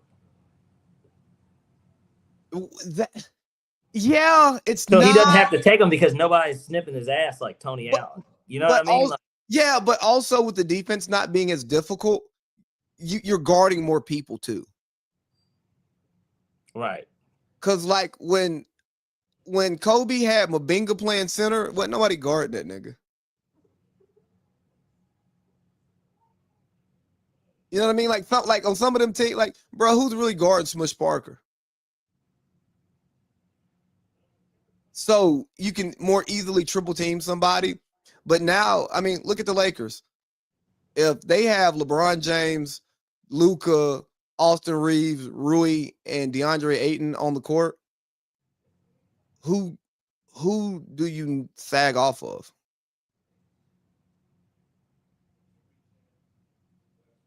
So it's just different. And yes, there's more skilled players in the more league. More skilled players, but also players getting more opportunities to use their skill.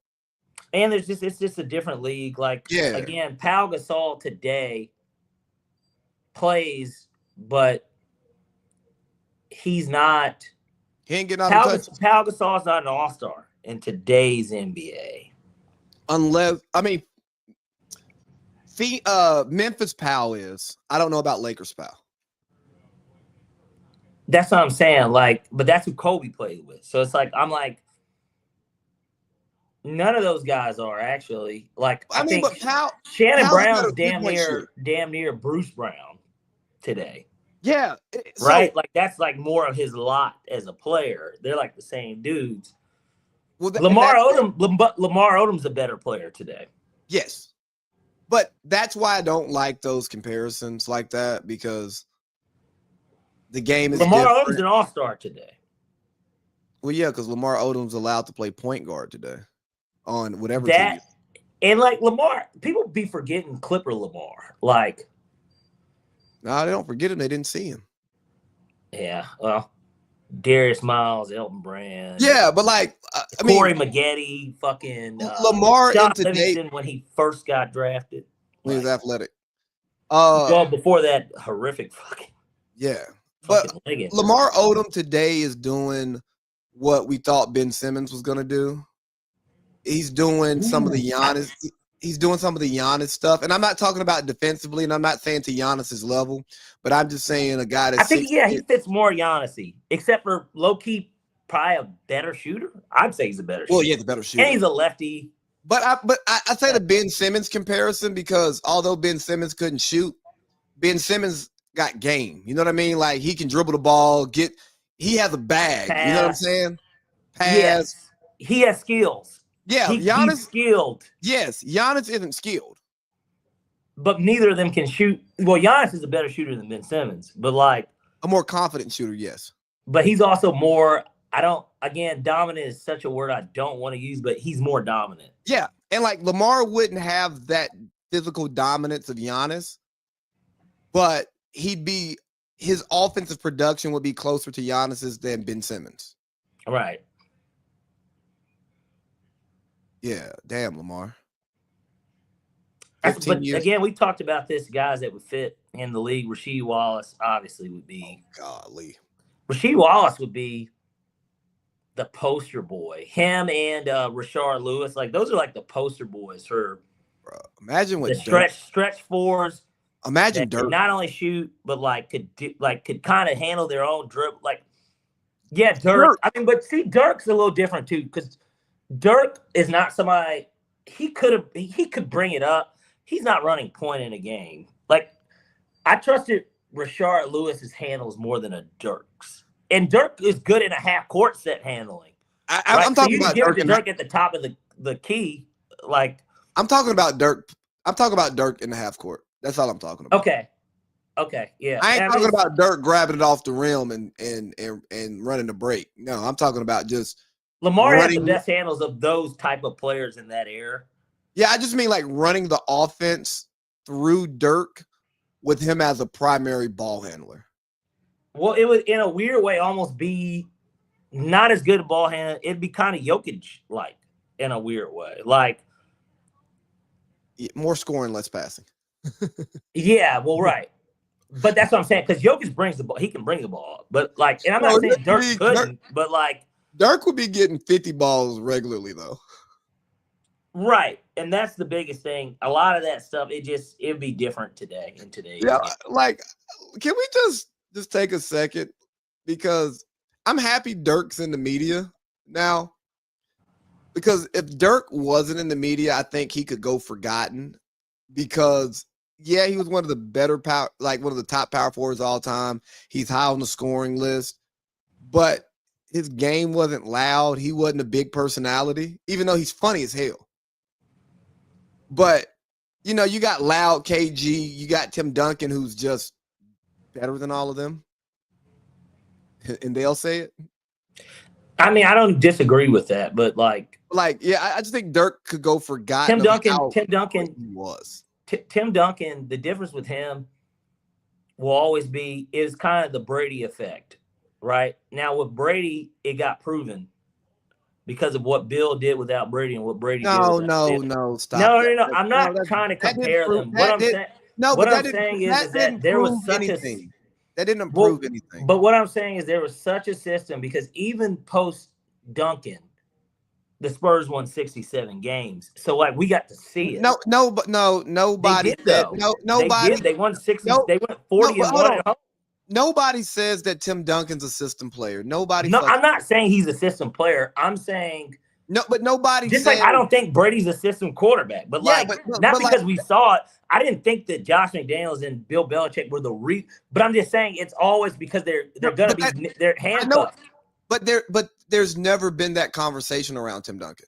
No, there hasn't been that conversation of what would he be without Pop? That's not a conversation. No, it's not. But because he played with two other Hall of Famers. But Brady and Belichick, even before they split, that was a conversation. That was never a Tim Duncan conversation. Tim's numbers were never glamorous enough. Obviously, he won 2 MVPs, but his numbers were never glamorous enough to cause that debate. Like Brady had glamorous numbers at one point in his career, because obviously it didn't start off glamorous. Right? Tim Duncan had more. The reason why Tim Duncan is going to be, for one, he was just the best power forward. But Tim Duncan he had more MVPs than his peers. He had more championships than his peers. So he was good, and he had as many, or if not more, all. He had as many as Steve. But Steve, like they're not peers. I'm talking about. Well, then who's his peers? Are you talking about his position group? His position group. Okay. Whether you want to go power, like if you go in power forwards, he has Garnett. Yeah, he got more MVPs, more rings, more finals MVPs. Even if you go to the centers. Well, Shaq, I mean, yeah, he's got more MVPs than Shaq. More rings than Shaq.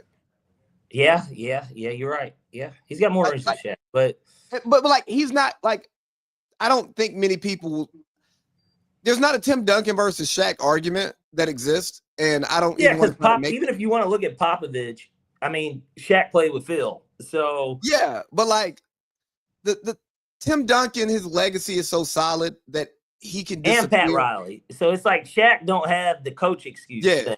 Yeah, but like I'm just saying Tim Duncan can ride off into the sunset and he's not forgotten. Dirk, if he rides off into the sunset, I don't know if the younger generation realizes just how cold Dirk was. I don't think they like that 2000. He's the best shooting big man of all time. That's why, which we get to the NBA Cup, I hate when people were fucking talking like, well, Cat's the best. No, Dirk's the best big shooting big man of all time. Yeah, like Cat shit is ugly. It don't look fluid. Like he can shoot the piss out the ball. But him getting to like nigga, Dirk is doing one-legged fucking fadeaways. Draws. You want to talk about that NBA Cup? Yeah, let's go ahead and get into it because I know we're running a little short on time, but what did you think? Did you watch? How much of the game did you watch, if any? I watched most of it. I saw Jordan Clarkson do what they brought him in there to do.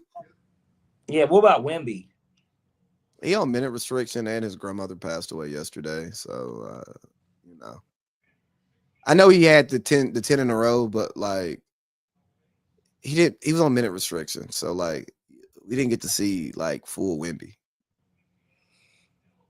I think the Spurs have something great going. I'd be shocked if they traded for Giannis. Now, obviously, you don't.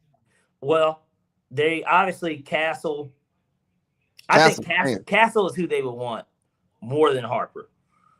No, bro, you're getting. If not both, low you're key. Getting, no. You're gonna get their whole bench. You're getting Keldon. You're getting Vasil. You're getting one of those guards. And you're De'Aaron Fox is staying put. Or they might have to do it for money. You know what? No. If you do Vasil has a big enough contract. Like a 30. His is like 30. Yeah, so you could do Vasil, some Keldon Johnson, some Harrison Barnes, and Dylan Harper. I'm they're gonna want picks too. Yeah. I'm just talking about players like the picks. And then they're gonna send you Kuzma back to basically take Keldon Johnson's spot and like. Ugh. Yeah, because they're going to get off his money too. I'm sure. I don't know if he's on an expiring or not, but like that boy played some bad basketball, man. Kuzma ain't been the same without LeBron. Demi's a big fan of Kyle Kuzma. Why? She's attracted to him, but close. Let's see. Kuzma's averaging 13.5 points per game, 4.5. Oh yeah, that's great, isn't it? On 51.5% shooting. You got me over here sounding like Jim Rome. He's like, that's great. That's rich. Let's see. What's his 3-point percentage for the year? He's shooting 33% from three, what he's shot his whole career.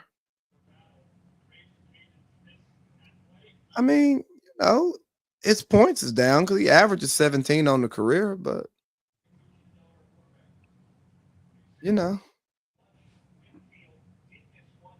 Why is Rudy Gobert in a basketball game with 2 minutes left and you're down 3? DPOY, man. Okay. Well, I don't know what the heck. Did Ant and Ja play?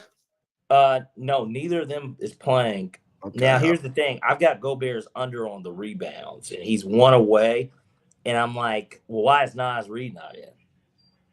Because they need defense. Against who? There's no Edie, so I don't know. Maybe I'm just confused with how the NBA works in terms of like spacing and like what does he provide offensively? Because defensively, yeah, maybe I guess when people go to the hole, but it's like we saw that Luka got that nigga dancing. He'll have him standing still like like the mannequin challenge for 1 second, and then he'll start fucking, Annie, are you okay, Michael Jackson style. Like it's, I don't know. I don't understand why he's on the floor. I wouldn't want Rudy Gobert on my roster. Yeah, well, Jaren Jackson just put one on him. Trey Ball? They still have Gobert, and they did put Nas Reed in. Damn, and Rudy got the fucking rebound. Fuck me. Fucking Gobert, boy. But yes, he missed Nas Reed, that is. How much time we got left? 15 minutes. We haven't gotten to any culture. Yeah, I was about to say, you want to get to any culture since we didn't even talk college football playoffs. I mean, they haven't played yet. They play this weekend. I know. We'll watch the game. I guess maybe I tell you, we'll break it down more in the picks. Yeah, I don't. I've said I just want to watch the games, man. Yeah. Yeah, Amendoza won the irrelevant Heisman. Yeah, well, but that's why it wasn't even think about it. That wasn't even something I'm sure maybe it was on the docket, but no, I didn't even. I checked like. So you just brought it up. Yeah, I just checked it Sunday afternoon. I was like, who won the Heisman? And Diego Pavia said, "Fuck the voters," and then apologized because he wants to get drafted. Nothing wrong with that.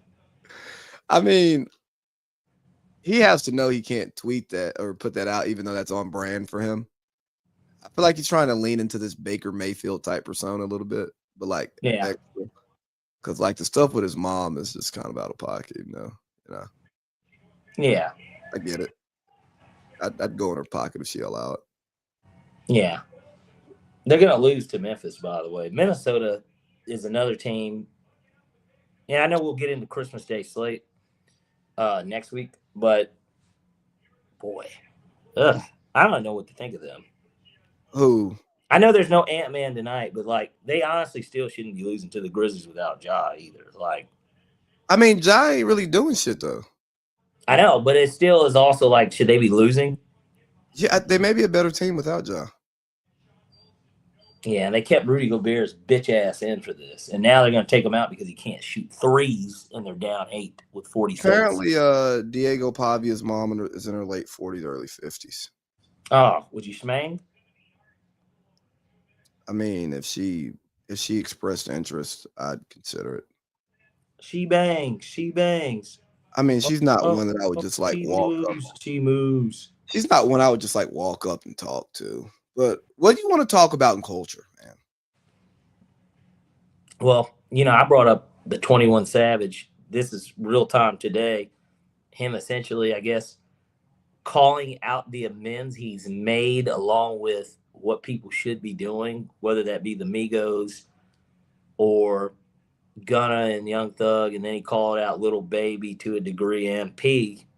The street politics of Atlanta. It's the rap politics of Atlanta, man. It's not street. You're right. Studio politics of Atlanta. It's the street. It's the rap. But they're making it sound like it's street though, for all of it in a weird way. Like, yeah, because obviously Gunna and Baby is street, and then we don't really know what the Quavo Offset thing is. We just know it's always been assumed he fucked Sweetie or something, but like nobody really knows what the true issue is between them. Men only fall out over money and women. And it wasn't money. I'm sure it wasn't money. No. It was definitely a woman. But that's why they said Drake and Future too. I know the Metro part of it as well, but but it was also some, like the songs even kind of reflected like. But dog, I get it. I get it. If I mess with her, leave her alone. If we cool. Well, why do you want to fuck her anyways? Well, she might be attractive and she may be throwing it at you because she's a skeezer. What would Pluto do? But and that's the cool thing about our friend group. I think there's a good understanding of who's touchable and who's not. Yeah. And also there's conversations if there's like any gray area. Right. I think more guys should do that. And hey, dude, if you're gonna be mad that your friend bangs a girl, even though you're not supposed to be mad because of the rules, tell your friend you're gonna feel some type of way, and be like, "Hey, dog, it may not even be towards you. I may be being a tender ass nigga, but I'm gonna be honest, and I'm not telling you to take that into consideration. But I'm just telling you how I feel about it. So, like, I just think people should do stuff like that instead of just being like, nigga, the game is the game. And now you got your now you fall out with your mans over some shit where you said the game is the game. Niggas are tender dick about women though to a degree. I think it always depends on the relationship between them. Now, look, the world is so big to where nobody should be fucking anyone's, even at any point, side piece or whatever they are. Obviously, we know amongst friends, everybody knows girlfriends, wives, baby mamas, that stuff's off limits. Like that should be common, but that should be common sense for. I mean, but I'm not saying but anybody some has. chick that maybe you possibly fucked at one point that like, or I personally wouldn't do it either way. But obviously, I've been in somewhat of a weird situation like that once, and it wasn't even necessarily my man's, right? I was cool with him, and I would honestly consider him like a friend. And it's like, well, friends don't do that, but it was also the circumstances around that. Bro, no, bro. You did nothing wrong there. That wasn't your man. But I know that a lot of people could look, but some people might look at that and like, no, bro, that was your man's ex that you were cool with, and an ex who threw it at you. No, bro, you did nothing wrong. And she cheated on that nigga anyway. Well, that ain't got nothing to do with nothing. No, it does. She's a dog, bro.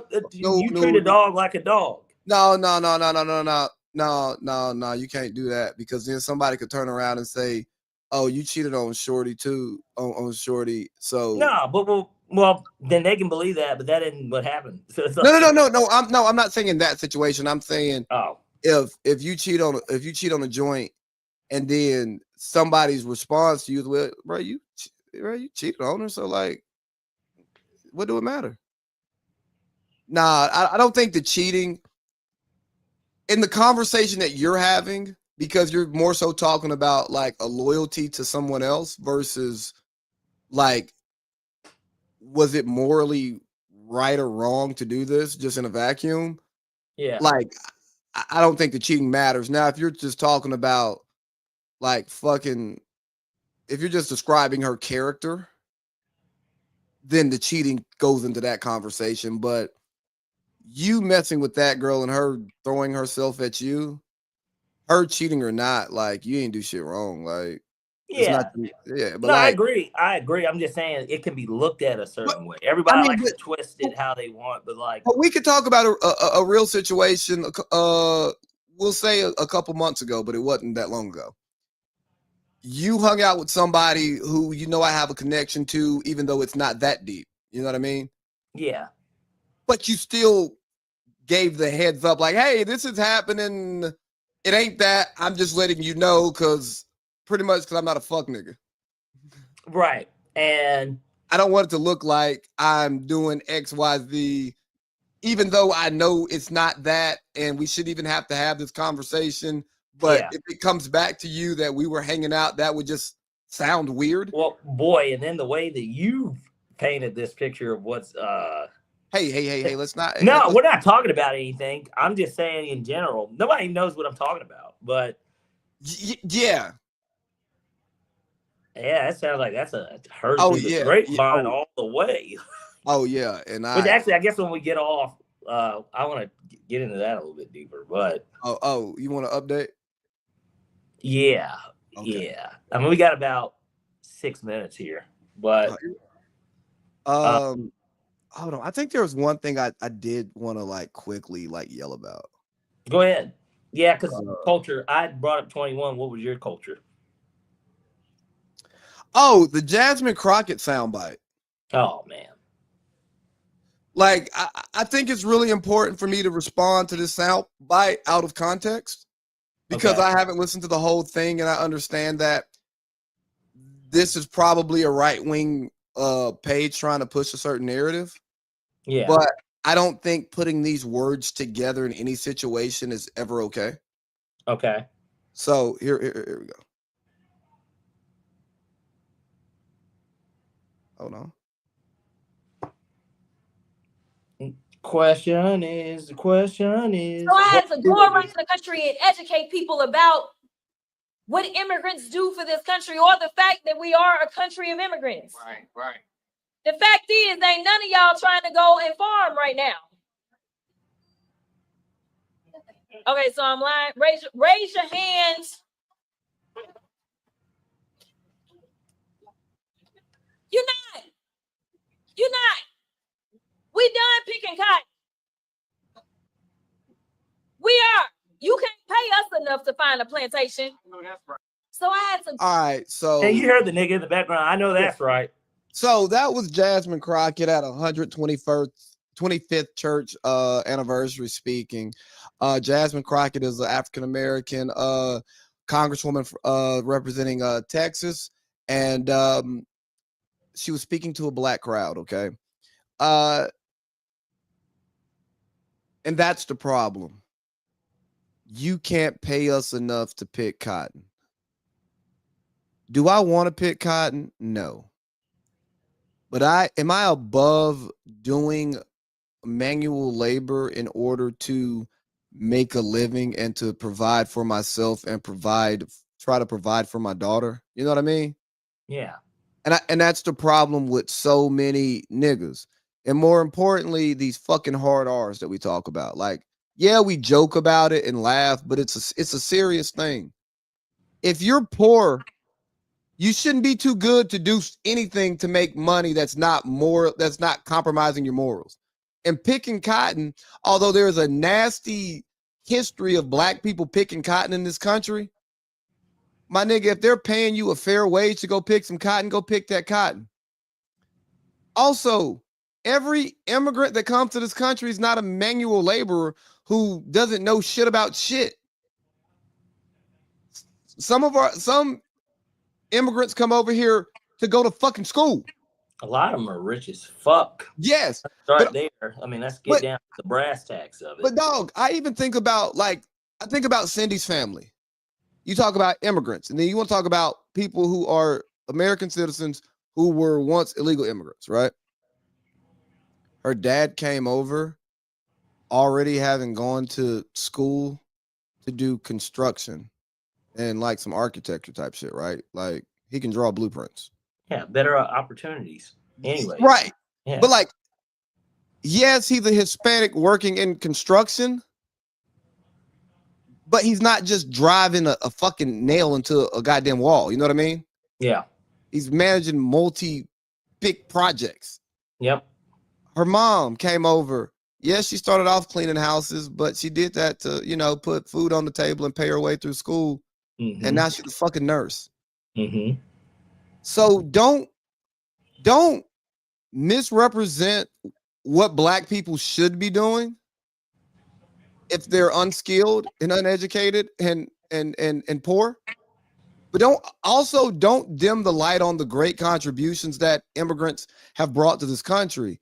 And an issue that I have with a lot of the loud black Democrat voices is that they only talk about the black side of everything. And if you're talking about America, I'm pro-black. But part of me being pro-black is understanding and appreciating the contributions of other groups. Because without those other groups, we can't coexist in a society, and you can't get the support behind the pro-black stuff you want to do if you can't get other people to buy into it who aren't black. Correct. But ladies and gentlemen, it is time for Parlay P's College Football Playoff 6-pack. 666. I'll run through these quickly, but it also includes one bowl game that also. I know. I couldn't add bowl into that too. It's okay. I know we're gonna go over this minute. Well, you can 5 minutes is okay. Anyways, we'll start off with the hometown team. We got Kennesaw State versus Western Michigan. I have no idea the name of this bowl game, but Kennesaw State's the dog here, 10-2 off of a 2-10 season the season prior. Give me Kennesaw State to be fun with this. Obviously, there's been a huge turnaround there. They just extended their coach. I like them to beat a team from the MAC. So let's go Kennesaw State as a dog. Next, let's get into the real action. We've got Alabama at Oklahoma. So Oklahoma played Alabama earlier this year. Oklahoma did win that game in Tuscaloosa, if I'm not mistaken. I believe that game was in Tuscaloosa. This time it's in Oklahoma, out in Norman. I like Alabama to win. As bad as the showing was, the reality of the situation is that Kalen DeBoer kind of needs to win this game. And I don't think Oklahoma's got a pulse offensively. And so, to me, Alabama's got the better offense. I think Oklahoma has the better defense, but Alabama has proven that they can have a stout enough defense to stand up to these challenges on the road. They beat Georgia on the road. I expect them to do the same here. We're going to go with Alabama on the money line. And then in the same breath, in that same game, I'm also going to take over 40.5. I was teetering between, wow, this game could be a 21-20 type, or 21-17 or a 2017 game, because realistically it really can be. But I think 40.5 is a little low. I like the over. Let's take over 40.5. Next, we got the game that's going to kick the whole thing off. We got Miami at Texas A&M. I like A&M at home. Carson Beck going to Kyle Field. I don't see that really turning out that well, honestly. So I'm going to go with A&M on the money line. This is not an SEC bias, by the way. I just think A&M lost one game all year. They played one bad half of football against Texas, and that is the difference between them playing Florida versus having a bye. So, yeah, we'll go ahead and go with them. Then next, we got Tulane at Ole Miss. Maybe the most interesting game of them all. I didn't like the spread here. It was like 17.5, so I stayed away from it. We like the under. I like under 57.5. I expect it's a playoff game. I don't expect it to look like a normal college football game and it be high scoring. These two teams played earlier this year. It was like 45-10, which went under that total too. I expect the same to kind of happen here. So give me under 57.5. And then finally, we've got James Madison at Oregon. Now, this is the one I do love. We're going to take Oregon minus 20.5. I got to watch James Madison at their conference championship game because, you know, that gives you a spotlight to kind of look at some of these teams. They're not very good, in my opinion. I mean, like, they're well coached, but that's Signetti's old team. For those that don't know, he built that program up to be the powerhouse that it is to a degree. I like Oregon at home to definitely mollywop them. All right, so we got KSU on the money line, Bama on the money line. We got that Bama and OU game going over 40.5. We got A&M on the money line. We got Tulane and Ole Miss under 57.5 and Oregon minus 20.5. Yep, that's correct. Oh, ladies and gentlemen, it is time for Parlay P's NFL Sixers. All right, we'll go ahead and get into this, and we'll start off with it's a Saturday game. For those that don't know, the NFL is going to be on this Saturday. We get two games, one of them not so good. The other one should be a treat. So we're going to go with the treat first. We got the Green Bay Packers at the Chicago Bears. I teetered between this. This game's a pick 'em. So I didn't pick a winner. Instead, I looked at the weather and I said, you know what? I don't expect there to be a ton of points scored here. Give me the under 47.5. I think 27-20 is very reasonable, and that's if one of the teams scores a little bit more. I think that this game is going to be a slow-paced type of game. I know what the Bears want to do, and we know how the Packers will play. It's interesting because, obviously, we didn't even talk about this earlier, but obviously Michael Parsons out for the season, another ACL injury that happened this past week. Devastating to me for their Super Bowl chances. I still like Green Bay, though, as a team, but I like the under here. So we're going to go under 47.5. Next, they fucked me in the fantasy playoffs. Hopefully they don't fuck me on this six-pack. We got the Cincinnati Bengals at the Miami Dolphins. Now, I put this stuff together yesterday, honestly. I screenshot this stuff. I have no idea what the odds are now, but I'm going to go with what I saw. They had the Bengals at minus 2.5 at the time. I'm sure it's probably up to 3 or 4.5 now. Possibly even 5.5, but I got it at 2.5. So we're going to go Bengals minus 2.5. I like them whether Tua played or didn't play, but I'm certain that with Quinn Ewers playing, that number is probably a little bit higher. So, but we'll still go Bengals 2.5. Hey, worst case, huh?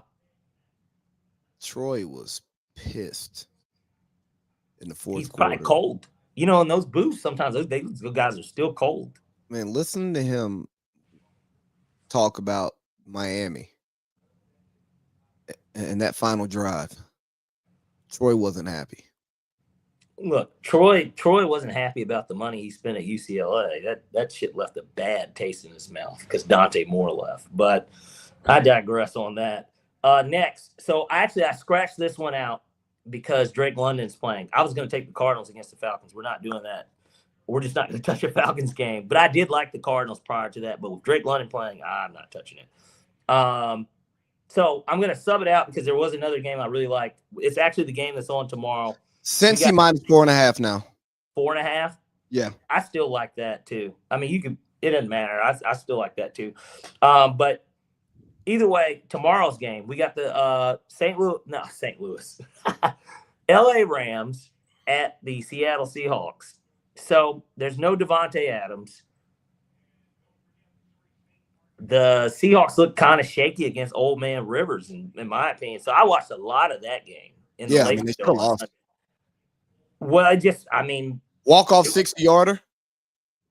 Yeah, but man, they did not look good. I think Sam Darnold's going to be an issue for them, but I don't think he will be tomorrow. He already played really, really bad against them in whatever week they played. He threw 4 interceptions, and they still almost had a chance to win that game. They missed the game-winning field goal. I like the Seahawks. It's a pick 'em in this game. I like Seattle at home. I think that they do get it done, and they take control of the top of the NFC, which could spell such bad news for the Rams. Plus, that would mean if the Rams won, they swept them. They're too competitive. They're both 10-3 teams. I don't think that they're better enough to the point where they sweep them. So give me Seattle on the money. Then next, we got Tampa Bay at Carolina. Obviously, we're familiar with both of these teams as they are NFC South foes. Tampa looks like they're reeling. Carolina can't beat the Saints. This thing is a shit bowl. But in the shit bowl, I like Tampa Bay. They are still just so much more talented, and I don't believe in Carolina. Give me Tampa minus 2.5. I really expect them to cover this spread. I think that's kind of light. Even on the road, and I get it. Like, they're just so much better than them overall. Bryce Young's not good. Yeah, that's what I'm saying. And I'll never understand. I'll lay the points happily against the Panthers anytime. Oh, I had a conversation today, and somebody was telling me how good Bryce Young was. I'm like, no, he's not. Yeah, at Alabama. And he was like, bro, he's better than he was last year. He's improving. I said, okay. He improved. You basically said, nigga, and? Yeah, nigga, F students become fucking C students, nigga. Yeah. Still not accepting into my university. Right. And so that's exactly why I love them at 2.5. That's just my expectation there. Next, we got the Jacksonville Jaguars at the Denver Broncos. Maybe the game of the week, sneakily. Certainly the game of Sunday, I feel like. I mean, I know Patriots-Ravens should be solid, but this is arguably maybe the best game of the week. Jaguars at Broncos. So they got this over-under at 47.5. I like the under. I don't think that the boy from Cartersville is going to be as explosive, certainly on the road in Mile High as he was against the Jets. Remember, that was the Jets that he played, guys. And I also think that the Jaguars' defense is good enough to where Bo Nix just doesn't cook. 47.5 seems really high. I like the under here. So give me under 47.5 in that game. And then finally, to close out the week, we've got a Monday Night Football game with Phillip Rivers. Wasn't on my bingo card in 2025, but we got the 49ers at the Colts. They're laying a lot of points with the Colts. And honestly, what I saw out of Phillip Rivers was it was an A-plus performance for circumstance, but even for normal quarterbacking, it was honestly a C+.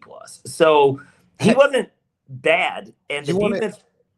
You want to hear some context on that? Go ahead. So Zaire Franklin does 5:20 in the morning once a week.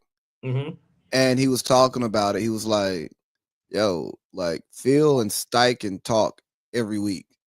And when they were with the Chargers, he was like, they created this offense. So like when Phillip showed up day one, he knew all the play, like he knew the whole playbook. There was just some verbiage that he didn't know that had changed, but conceptually, he knew the entire playbook. Yeah.